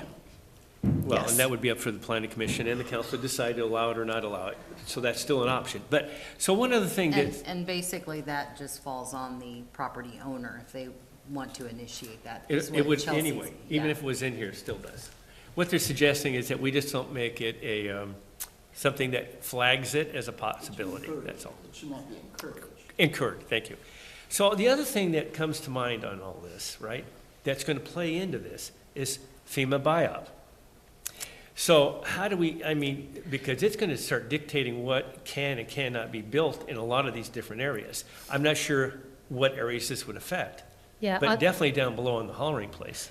Actually, in Empire, the floodplain. We went through this, that's right. Designated floodplain does not come upland. Yeah. So That's true, so it won't matter, I guess. Okay. Oh, sorry, Carmen. Yeah, I guess I'd just like to throw my support into amending the recommendation as well.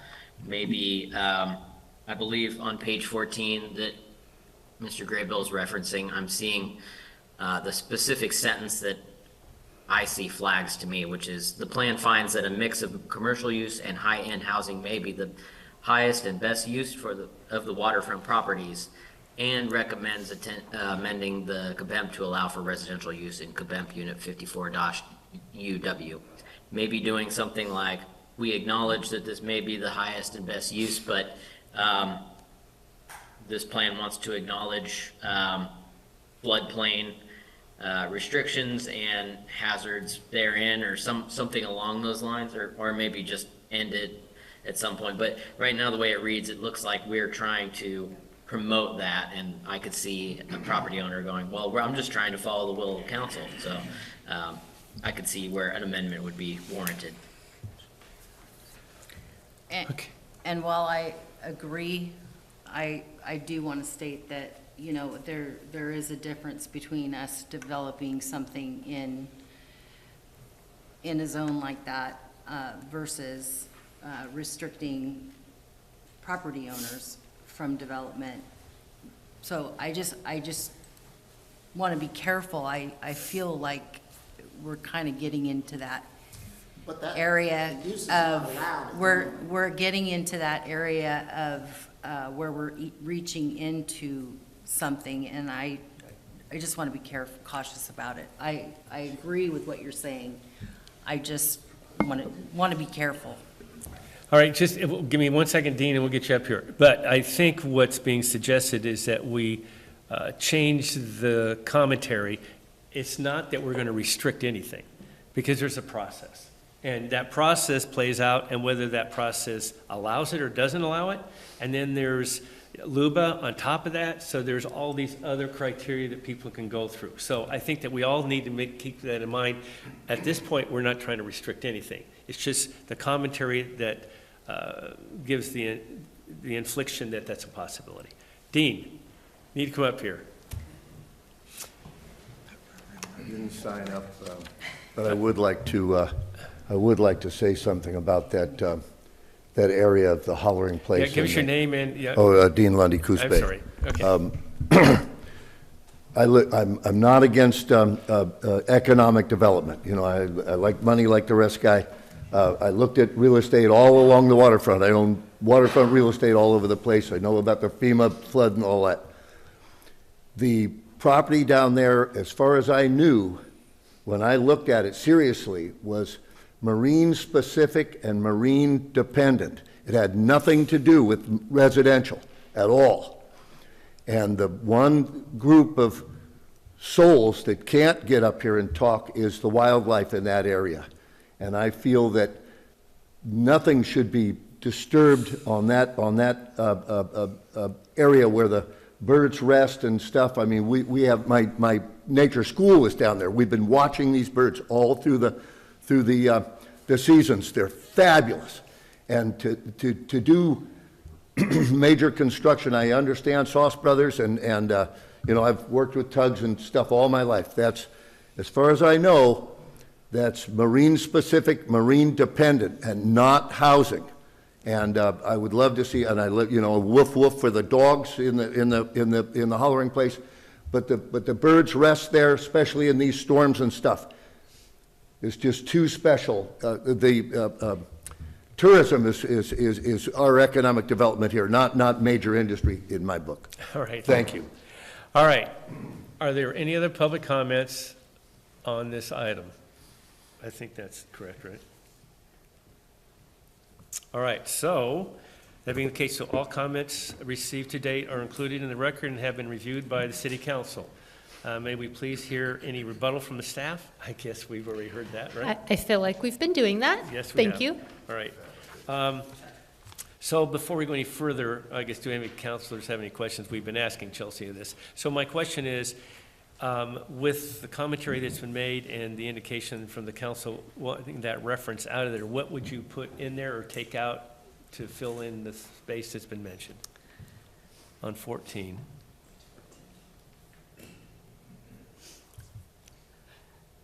And so I'll just call out on page 14, we're looking at recommended findings, not the actual plan itself. The plan itself, I think I see a reference on page 49. So the one on 14 says the plan finds that a mixed commercial use and high-end housing may be the highest and best use of the waterfront properties and recommends amending the CABEMP to follow the residential CABEMP Unit 54-UW. I think that's what they're referencing. So, Yeah. So that would be, so if the plan were, if there was any reference to that in the plan, then this would be amended okay. in conjunction with that. So you could go ahead and amend that then? Mm-hmm. Okay, Yes. all right. So do we have to say with removing it from page 14 and page 49? You will help us with that? Yes, I think, a recommendation to approve, subject to removing reference to, or acknowledging, as Councilor Matthews said, acknowledging reference to the highest and best use being mixed-use residential, but, I don't know how to say it, we can remove that reference Right. from the I think plan, it'd that's the be easier to easiest. just to remove it instead Yeah. of try to reword it. Yes, and then that will be taken care of in Right. both spots. Okay, good. Because when it gets to the CABEMP, I think it's going to get not accepted anyway, so we'll just, we'll take care of it now. All right. With that being the case, any other counselors, any further questions before we close the public hearing? All right, we're going to close the hearing. Oh, I don't see it. Oh, Carmen? This thing is. Yeah, I guess I was just going to clarify my position, just real quickly to go on record.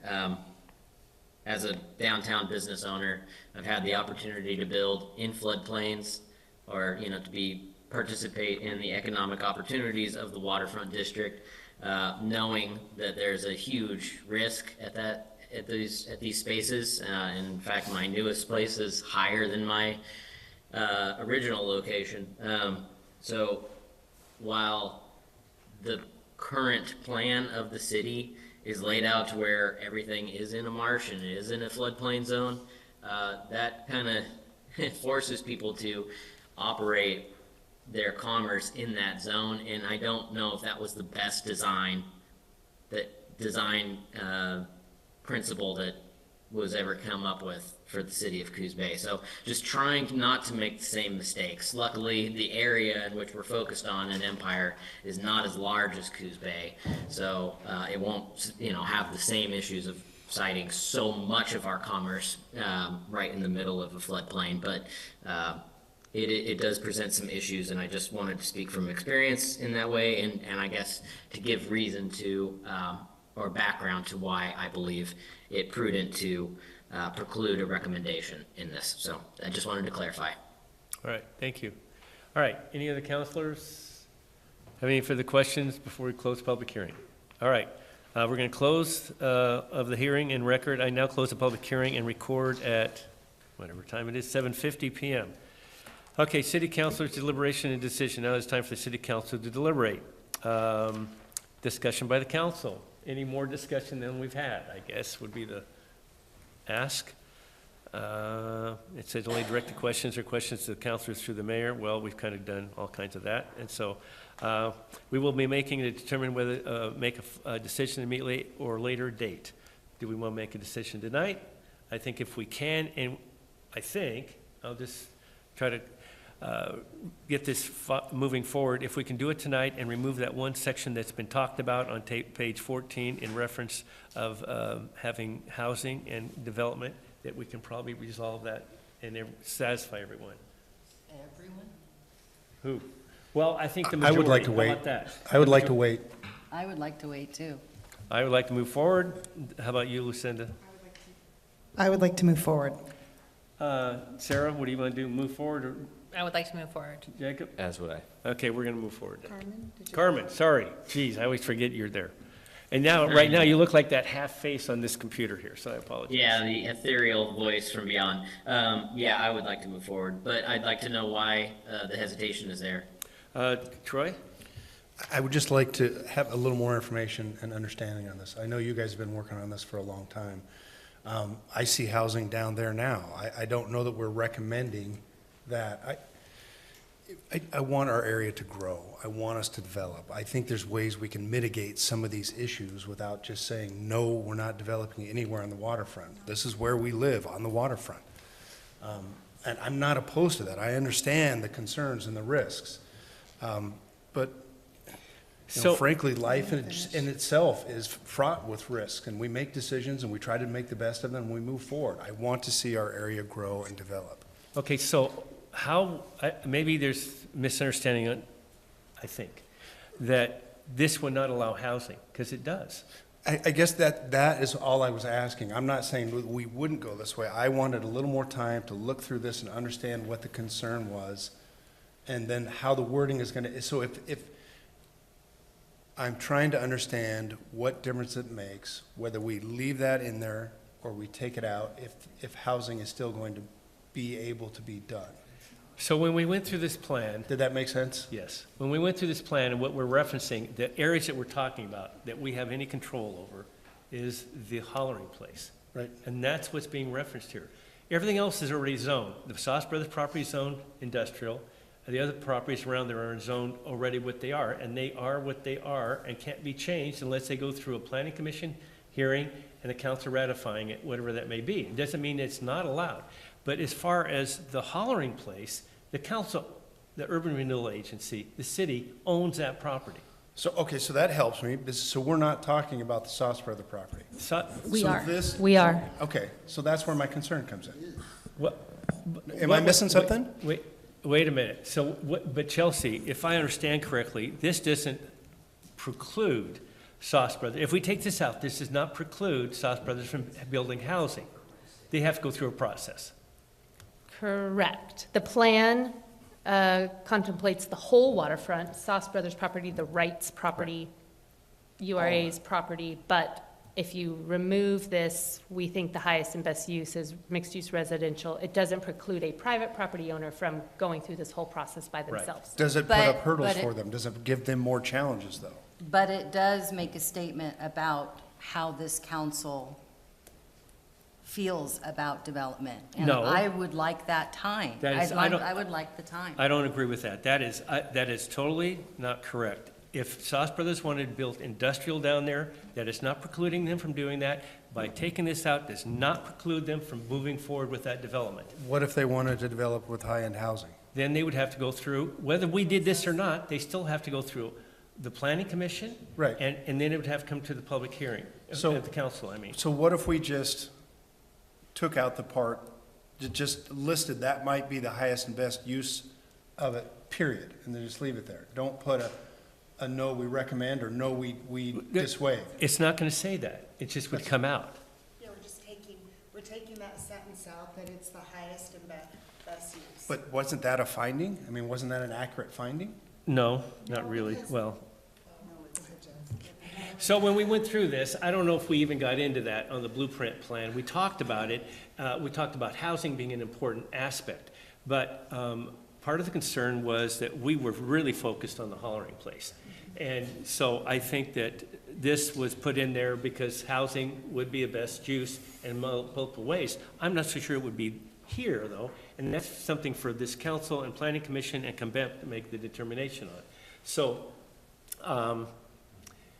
It was more of, quite honestly, hey, here's a plan, and what could we do in this area? And so the committee members were looking at it, and we're like, well, here's an option, and here's an option, and here's an option, and we've had a lot of conversation about it, and as a result, it has continued to evolve. And at the last meeting, we're like, wait a second, we don't want housing down on the hollering place. And that's how this came to be. Like any other plan, we have a consultant, they're very skilled, they use other cities as examples of development, and they thought this might be something. And so what we're saying is in the hollering place, no. And that's really that's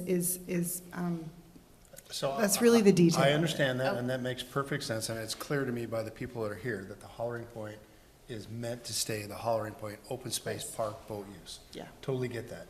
My only concern is that we are neither for or negative to those surrounding properties. Correct. And I hate to keep using So the that- Sauce Brothers, but if they decided they wanted to put retail and high-end housing down there, I would want to be able to support that.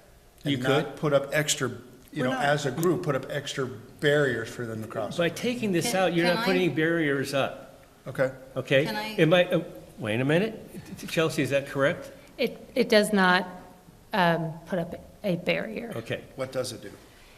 It just does not, it doesn't afford them to kind of, instead of them having to go through the process, which is an extensive, costly, timely process, the city would be pushing it forward for them. That's what it doesn't do, if you. Say that again? So a process to go to amend the plan, the zone, the estuary management plan, it's going to take time, it's going to take money. And so for a private property owner, sometimes that in and of itself is a barrier, but it's an option for every private So if property it owner. was- So if you have enough money, Wait a minute. you can move forward. What, no, I'm wait, just, no, I'm wait, just saying wait. there is a process that we got to this point. Stephanie, I don't please, understand please, what let me finish. 2 more weeks does. Okay, so if it was left in the plan, then it would be easier for them to move forward? Is that what you're saying? Not for them to move, it doesn't make it easier for them to move forward, other than it says, hey, look, the city has this plan and they're supportive, which is just another piece of the whole process. I have this support. But it doesn't necessarily make it easier for them personally to move forward, other than to say, look, I have the support. The way it makes it easier is if the city is initiating the change. Then for a private property owner who is on board and supportive, it makes it easier for them. So we could initiate the change, whether it's in this plan or it's not in this plan. I think that's a true statement. Having it in the plan shows there's been some thought and you're supportive of it, but it does not have to be in the plan to do that. So Right, Stephanie. For me, go ahead, Stephanie, sorry. Mine is more on process. There was a long process that, yes, I do. There was a long process to get to this point. I don't know what waiting a couple weeks is gonna hurt to let us ask the question and look at it. What question are you going to ask, I guess? I mean, what questions do you want to ask? I mean, if you want to wait, I mean, if the rest of the council feels that way, I mean, I don't want to rush something and push something down, but I guess, what are we trying to accomplish in a couple weeks? I just feel like I wanna read it more thoroughly. I don't care, council, what do you want to do? Take the information. I mean, we've been But- dealing with this for 3 years now, and so here we are. So it's up to you. I personally appreciate Councilor Kilmer's thought process. However, I feel like we have had a lot of discussion for, since 2022, we started this process. And I feel like I would like to see it get over the finish line, and I don't want to wait. And I don't care, so, I will support whatever we do. Well- I just, as a councilman, I want to respect the work that everyone put into that, but I'm gonna go back to my mantra, I want to see us grow and develop. And if that wording in there is supportive of growth and development in there, then that's what I would like to see. Well, I think it's- Removing it, to me, just, my sense is that we're saying, we don't support that. Can I make a comment? Yeah, please. I do believe that this plan does support growth and development. I mean, if you look at the before and afters here, like this, it's beautiful and I'm not sure who said it, but it's what Empire deserves. The green space, the multimodal transport, the additions of my favorite, everyone knows, wayfinding signs. These are all things that Empire deserves, and so what I hear Councilor DeNovo saying is we want to preserve the history of the Hollering Place, and that's a primary goal with taking that language out. And I hear you, Troy, saying I want to make sure that the city is promoting growth and development, and I believe this does both of those things. And I would like to move forward. Okay, I like the way you said that, and I thought that we had pulled out the hollering point. So when I listened to tonight's conversation, to me, it was clear that spot was not touchable. What I'm concerned about is the language that may affect those adjacent properties. And if we could just leave it as the highest and best, the findings, highest and best use of it would be XYZ, period. I don't know that, if you want to remove that sentence after that, that's fine. Because then that actually says we recommend XYZ, right? I mean, I can't read it with my glasses on now, but there's the one just factual or evidence-based statement of this is what we were told. These were findings, period. Well, it's an opinion. I disagree. I respectfully disagree. The consultants gave us an opinion saying, yeah, this is waterfront property. Waterfront property is a finite resource. Yeah, this would be the highest and best use. And that's my agreement. But the reality of the situation is, as we said with the hollering place, we were going to keep it, we were going to protect it and make sure that there wasn't housing. It was an opinion. It's not a fact. Forgive me, fact was the wrong word. Okay, well, I just want to clarify that. But it was something we had consultants point out. Well, Is the that a fair committee, word? no, I think the committee looked pointed at, out? I mean, there are committee members here, but I guess I just wanted to clarify. Well, that. That's fine, and I apologize for No, like no. going into the weeds with this minutia. No, you shouldn't. No, that's not the point. Okay, let me ask you this, Chelsea. If we wait a couple weeks, do we have to go through this whole process again? No, we would continue, well, have we closed the public hearing? Yeah. So Nate, help me out, legal process. Just continue the meeting to the next meeting and Okay. just take it from where you're at. All right, so before we go any further, I mean, we have one and maybe two counselors that are interested in this, but I just wanted to point out, it doesn't change. If you read further down, it says residential. And this is an opinion that this is the highest and best use. I personally believe the Sauce Brothers property, the best use is industrial.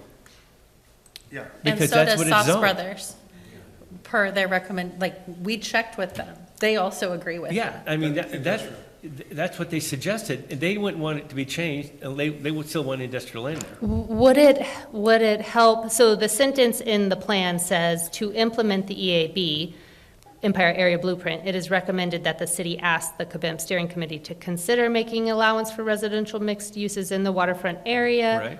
Accepting the hollering place given these uses appear to be the current highest and best use for the properties in the area. To not make a recommendation that the city ask the KBIM Steering Committee to do this. 14, I see. That would satisfy me. Does that help? Yeah. Well, I think. Right? You're not encouraging moving forward with this Because you're going to idea. take out the plan finds that a mixed commercial use and high-end housing may be the highest, best use. That part's Just taking take the whole sentence Yeah, out. that's what she just said. Yeah. Yeah. Now doing that doesn't preclude a future change of uses on the properties. Right. It just doesn't also. I thought that's what we were doing, forgive me. Yes. That's what I was saying. Yes. Remove that sentence Right. out of it. Right. Troy. Mm-hmm. It's gone. And I think Troy misunderstood that we were precluding it. Page again? 14. So This one right here, just this sentence right here that says, the plan finds that a mixed commercial use and high-end housing may be the highest, best use. They're saying remove that, but everything else stays. Residential is mentioned down here and everywhere else in the plan. Okay, so I need a clarification on my end, if that's all right. Am I in order? Do I need to? I mean, I guess I'm being serious. Should I ask for the time, or do I want to follow form? No, you're fine. Go. Okay. If we remove that sentence, we are neither recommending or dissuading the use or the allowance of housing. Housing is still allowed down there if somebody chose to do it. Yes. Am I correct? Then I'll be quiet, and I will apologize for. No, there's no apologies. No, the necessary. miscommunication or No. the You have a misunderstanding of my right to part. That's got and nothing to ask do the with question. it. No apologies. Stephanie. But what was the second section that that they wanted removed. So then it goes back to the findings document, which says, points, how the plan relates to our plan. And so if we were to take the sentence out here, then there's no longer, that finding is no longer a supportive finding. So you would just remove that reference to highest and best use being something we're relying on in the findings. But it's all, that other finding that's precluded or is taken out is reference to this, so it doesn't change anything else, but Right, it the doesn't. recommendation is all. Correct. So the only thing that's gonna be changed is that the recommendation would be changed, that sentence taken out. That's the only thing. I'm personally okay with that. I'm sorry, could you say that again? Yes, dear, I'm personally okay with that. I can move forward. Okay. Okay. All righty. So I think we went through all this. Now, okay, we have to go through a decision, really move the second to adopt findings. Okay, so you're going to have to help us with this, Chelsea. Because we need a motion is to discuss and amend if necessary. So we're at the point of amending. Well, there's still a little bit more script, so that was kind of your background, and then you're gonna go to What, this. but don't I have to, it says call for the vote? Not Decision yet, is announced? because this, if you read that green bit right here, what is that? Do not read out loud. Yeah. There we go. Also, maybe don't read that bit out All loud. right. All right, here we go. The Planning Commission, after having conducted, that's too many pages here, conducted the initial public hearing on this matter, recommends approval. The City Council, after having conducted the second public hearing in this matter and considering the record, including all public comment to date, can approve this land use application set forth in the draft findings and final decision of the City of Coos Bay City Council. But we're going to have to amend that, correct? Correct.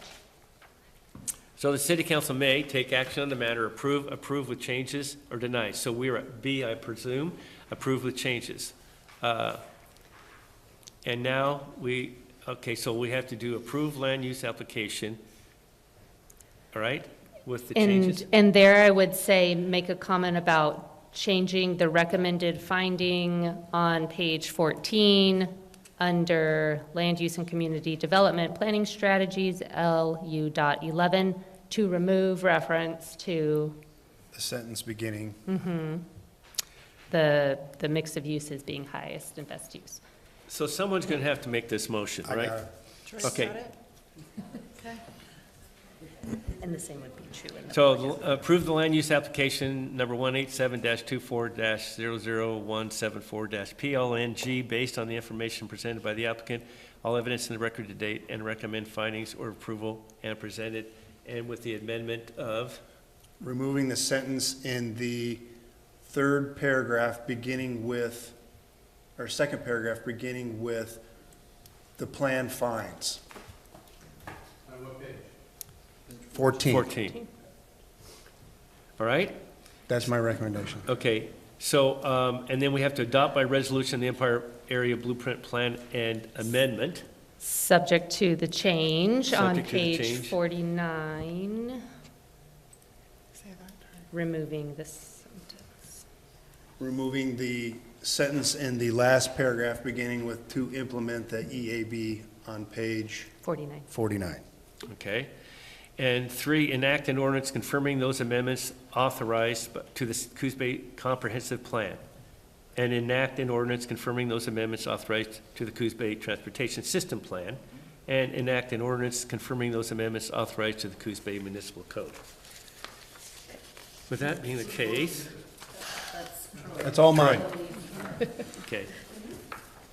So so do we need a second to that? How do we do that? Or we just would take the final vote? Second. Okay. All right. That's my motion. Second, I'll second Trey's motion. All right, so Chelsea, it says read final statement, okay, this is, all right. I got it. A decision adopted by the ordinance becomes final and takes effect as specified in the enacting ordinance CBDC 17.130.110, number 4. An appeal of this decision must be appealed by the Land Use Board of Appeals within 21 calendar days after the land use decision becomes filed. CBDC 17.130.1105. All right, so we have a motion and a second with the amendments and all the 3 actions that were taken, and we have to do a roll call. Is that it? Yes. Good. An ordinance amending the text of Coos Bay Municipal Code, Section 18.15.005, Table 17.23.020, Figure 17.330.010C, and Chapter 17.250, and repealing Chapter 17.316, Coos Bay Municipal Code to align with the Empire Area Blueprint. An ordinance amending the City of Coos Bay Comprehensive Plan to align with the Empire Area Blueprint, and an ordinance amending the City of Coos Bay Transportation System Plan to align with the Empire Area Blueprint. Approve land use application 187-24-0014174-PLNG, and adopt resolution 2507 with amendments. Mayor Benetti. Aye. Councillor Kilmer. Aye. Councillor Stevens. Aye. Councillor Cribbins. Aye. Councillor Niebergall. Aye. Councillor Matthews. Aye. Councillor DeNovo. Aye. Ordinances number 582, 583, and 584 have been duly enacted. Land use application 187-24-0000174-PLNG and resolution has been approved, and resolution 2507 has been adopted. Thank you. All right. We're going to take a 5-minute break. Yes. Can I make a comment? Yes. Comment too. Yeah, I just wanted to say, thank you to the committee. Yeah. And I know we want the exact same thing. And is it Tom?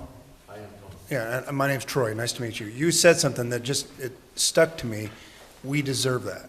And we have for so long in this community come from a place of poverty, or that we don't deserve it, or we shouldn't have nice things, that it is really nice to hear that change, because we do deserve nice things. We do deserve a vibrant, healthy community. And we have to be able to connect those dots between economic development and the environment and our schools and our healthcare system. Those all have to play together for us to have that community that we all want. And we may disagree on, what that end looks like, but we all want the same thing. So thank you guys very much. Appreciate that. Thanks, everybody. I just wanted to say, I wanted to thank this council. I remember in 2021, when there was a conversation about putting a library in John Toppet's Park, and I was not in favor of that. And my late husband, and I'll try not to cry, Don Ivy, said to me, well, what do you expect? You don't have a plan for Empire, and Empire deserves better. And here we are today in 2025, and I thank this committee and I thank this council. There are so many people that love Empire. Stephanie and I have been champions of this project, and so many others have. And so what a great day that we have, this plan has come to fruition, and Empire will see its full glory, and it's deserving of it. So thanks. Thank you. Thanks. Very well said. Yeah, way to keep it together. All right, 5-minute break.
No? Okay, okay. Wow. We are. All right, so we're back in session, and consideration to award the 2025 spring potholes.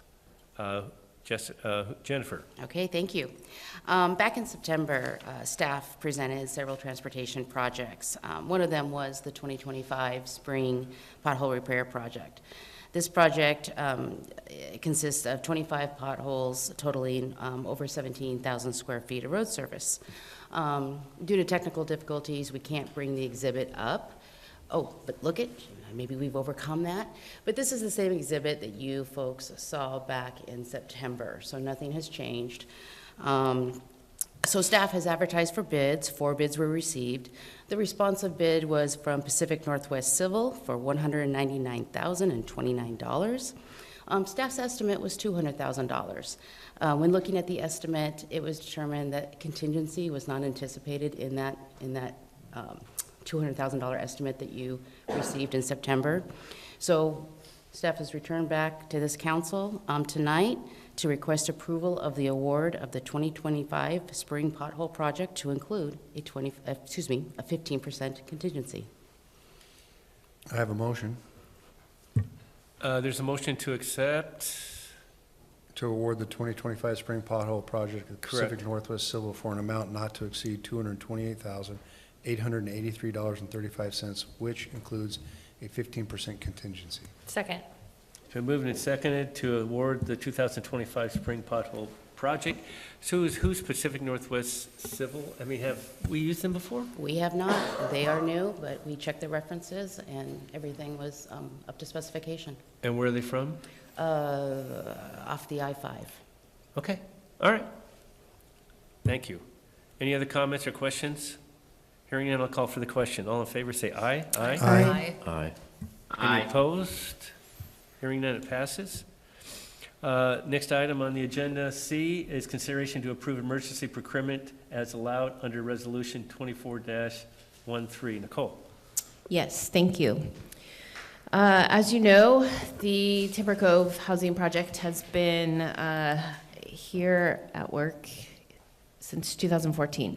It has had several iterations and efforts to kind of move it forward. And we are kind of at those final stages where we're going to start seeing some progression. The challenge that we're finding ourselves in to kind of support this at a speed that aligns with the housing development is the pump station that this development will require.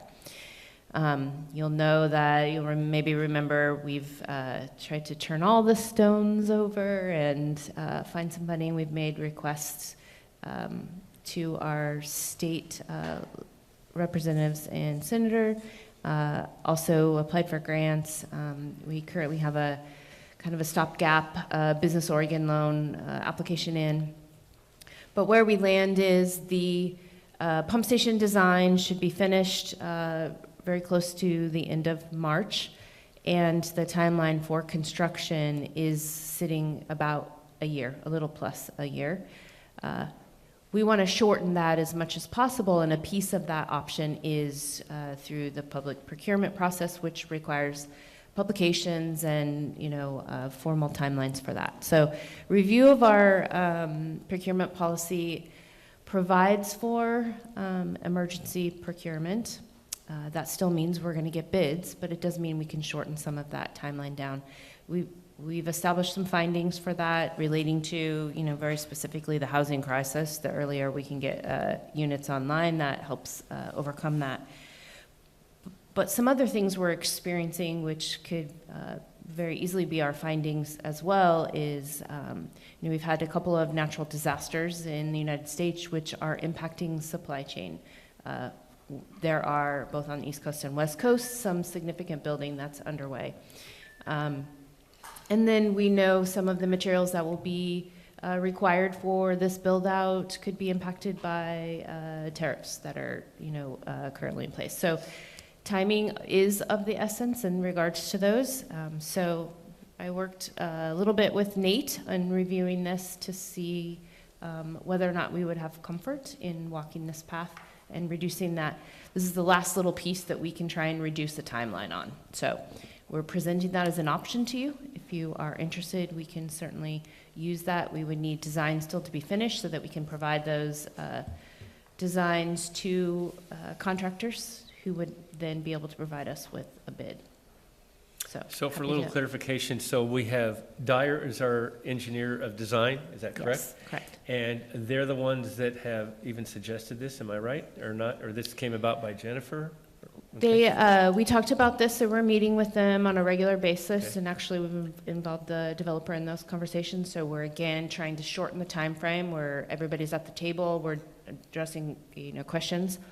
It was mentioned in our last meeting, they brought it up, they have used similar scenarios, a little different, some of their options that they shared with us. But I took that information and, we walked through those with Nate, so yes. So Nate approved this, right? Yes, I looked at it. This is not your typical emergency situation, but it is an emergency situation, which I think warrants moving ahead under our emergency procurement process. And again, as City Manager mentioned, it's not that we're avoiding public competitive bidding. It's just a different way of accomplishing it. And so, yeah, I think it's an appropriate way of moving ahead. And to meet this criteria, if I understand correctly, Dyer and Associates has 5 or 6 of these are being suggested. They have to have qualifications of building so many pump stations. It just doesn't go out to just anybody. Correct. And Jennifer probably might be able to add some language around that. But yes, there's minimum requirements that must be met in order to submit a bid. This isn't just a pop up a lean-to kind of thing. We do want to have some folks who have some experience with that, not just in building pump stations, so multiple, we want to have built multiple, but also the flow rate that this pump station will be required to. They have some experience with that as well. And there's numbers associated, so. Yes, they have to show us that they've built 3 pump stations that are 1 MGD, million gallons per day or greater. Okay. And so also when we go out for this, I guess it's an RFP, right? We're going out for bids, right? We would request specific from known qualified And so contractors. since Dyer and Associates has designed this, they have an anticipation, so we'll get a recommended, we'll know what the cost theoretically should be. It's not going to just be open-ended, right? Right, We're we have gonna an estimate, just like usual, Right. yeah. And so we'll engineer's have that estimate. all in place. Okay, Mr. Mayor, I have a motion. all right.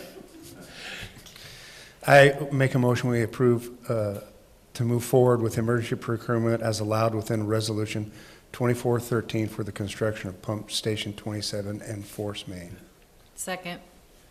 It's been moved and seconded to approve the emergency procurement as allowed under Resolution 24-13. Is there any more discussion, comments? My comment is when Troy says that, that means I have talked long enough. So anyway, I got it. All right, hearing no more comments, I'll call for the question. All in favor say aye. Aye. Any opposed? Hearing none, it passes. Thank you. City Manager's report. Okay, so quickly, update on strategic plan. We've met a couple Saturdays, different iterations of groups meeting. I actually have a start to the document. We're filling it with the meat. We'll kind of try to put that together and give some priority. It will come to you guys to kind of work through what that looks like. Probably not at the work session this time, maybe in April, but reminder budgets coming up, meetings in April. I already spoke to, we have the Business Oregon loan application in just in case there's not another funding option that comes up. We got some news, I think I shared last time, that our work with HUD under the Distressed Communities Technical Assistance, which was looking at several different things here at the City of Coos Bay. One, our permitting process, two, our fee schedule, grant management, some management training just in general, some fiscal health things. We heard that their funding was stopped, but the organization that we've been working with, who was assigned to us through HUD, went out and found some private funding so that they can continue working with the City of Coos Bay. So it's like, to me, a huge testament to the team that they've been working with, that they are so happy with them that they want to continue that work, and they went out and found the dollars. So that will continue. We have a little bit of delay on that, getting them on track. There's some contracts that need to get in place, but. And then we are putting in for a couple of grants, one in partnership with the port for a feasibility study on their property in Eastside. That will kind of inform us what would be needed for infrastructure. I think they have a plan, historic plan. It's a decade-ish old, but it'll kind of help us determine what kind of development out there. So is that grant going to be through DLCD or somebody else? It is through Business Oregon. Who? Business Oregon. Oh, okay. It's part of the housing infrastructure funds that are available. Good. All right, thank We're you. going to also partner with CCD. That's the Coos, the Business Development Organization for Coos, Curry, and Douglas. They're writing a grant through that same program for the 3 counties to get a platform called Urban Forum, which will really help developers in this area be able to click on a parcel and get all the details. What kind of code impacts that parcel? What kind of incentives are there? Anything and everything you would want to know about that parcel is readily available, and it's going to be county-wide. Pretty significant. Like Yamhill County, I think, is the only one who's implemented that. So, of course, grant funding, you have to get it to, get the grant to get it done. Question on that. Yeah. Is that something different than what has already been established on the SCDC website? It is. Okay. The elements of it are already on SCDC, but it will be grown out a lot more than that. And then the last thing that we are investigating, I think, potentially partnering with Coos County on a similar kind of idea with a cloud-based permitting program. Apply for a grant that would help this Coos Bay, North Bend, and I think Coos County all coming together on the same platform that will make it a little bit easier. All with the goal in mind, it's easier to do the work on the other side of the counter than what it is on the business side of the counter. So cross our fingers. Nicole, do we already have the dates for the budget meeting? We are looking at May 1st and 8th, I believe. We're planning on the 2 meetings. That's what we will, plan for, of course. The 1st and the 8th. Those are the first, they're Thursdays. Yeah. Yeah, so it's in the evening. Okay. Yeah. Just usual. We usually do the first, we used to do the first Thursday and knocked it out of the park in one meeting. But the last 2 years, we've used 2 meetings, and I think it's been nice to kind of go through things a little bit and more in depth. So that's what I have. Sorry. Could have told you that. Anything else? Nope. All right, council comments. Jacob. Nothing except to say it looks like on Thursday I am going to be at the Empire Coalition. Good. Yeah. In person? Yeah, Good. of course, yeah. Sarah. No comments from me tonight, thanks. Stephanie.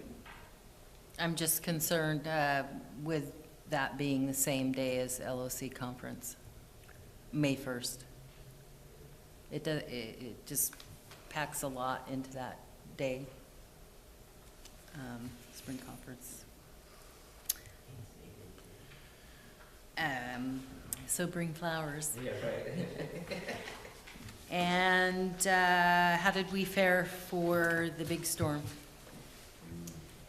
So we had one sinkhole in Empire, which we are working with right now.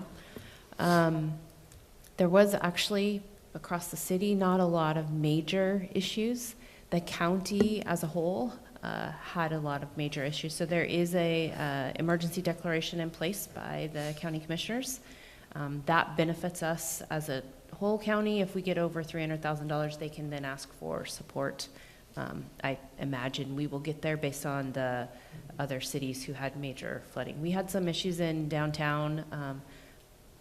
You can't have a lot of rain and high tides and not have some issues in downtown. I think I don't know if there's anything you want to add to that, but. Just one thing, we had a failure along North Morrison, but our Greg Hamblett, our operations administrator, is coordinated with ODOT, and ODOT considers that a connector road, and so we think it's going to be eligible for some ODOT dollars. Thank you, that's all I had. Lucinda? I just wanted to thank the staff for all of their work over the weekend. That storm happened on a weekend and not midweek, so thank you to the team who were out there in the rain trying to fix the problem, so thank you. And then I said it before, but I just want to again thank this council. There is so much passion at this dais, and one of the things I love most about this council is while we might not always agree at the end of the day, we respect one another, and we will leave here being the friends that we are. So I just want to thank this council again for the work that we did today and the work that we will do in the future. All right, thanks. Troy? I just want to agree with Lucinda, even though she's wrong. I'm just kidding. I just want to thank the staff for tonight. It looked like a short agenda. I feel like I was kind of responsible for dragging things on, but so thank you for all the work you do and for staying here. I know you've got other stuff to do. Thanks, Troy. Carmen? Lucinda said it. I'm so glad we are able to get through things and work together on a regular basis and try to understand each other, and I really appreciated that about everybody in this room. And staff did a great job of helping us navigate that. Cheers to y'all, and I just want to say once again, thanks to the city staff for helping us through the storm.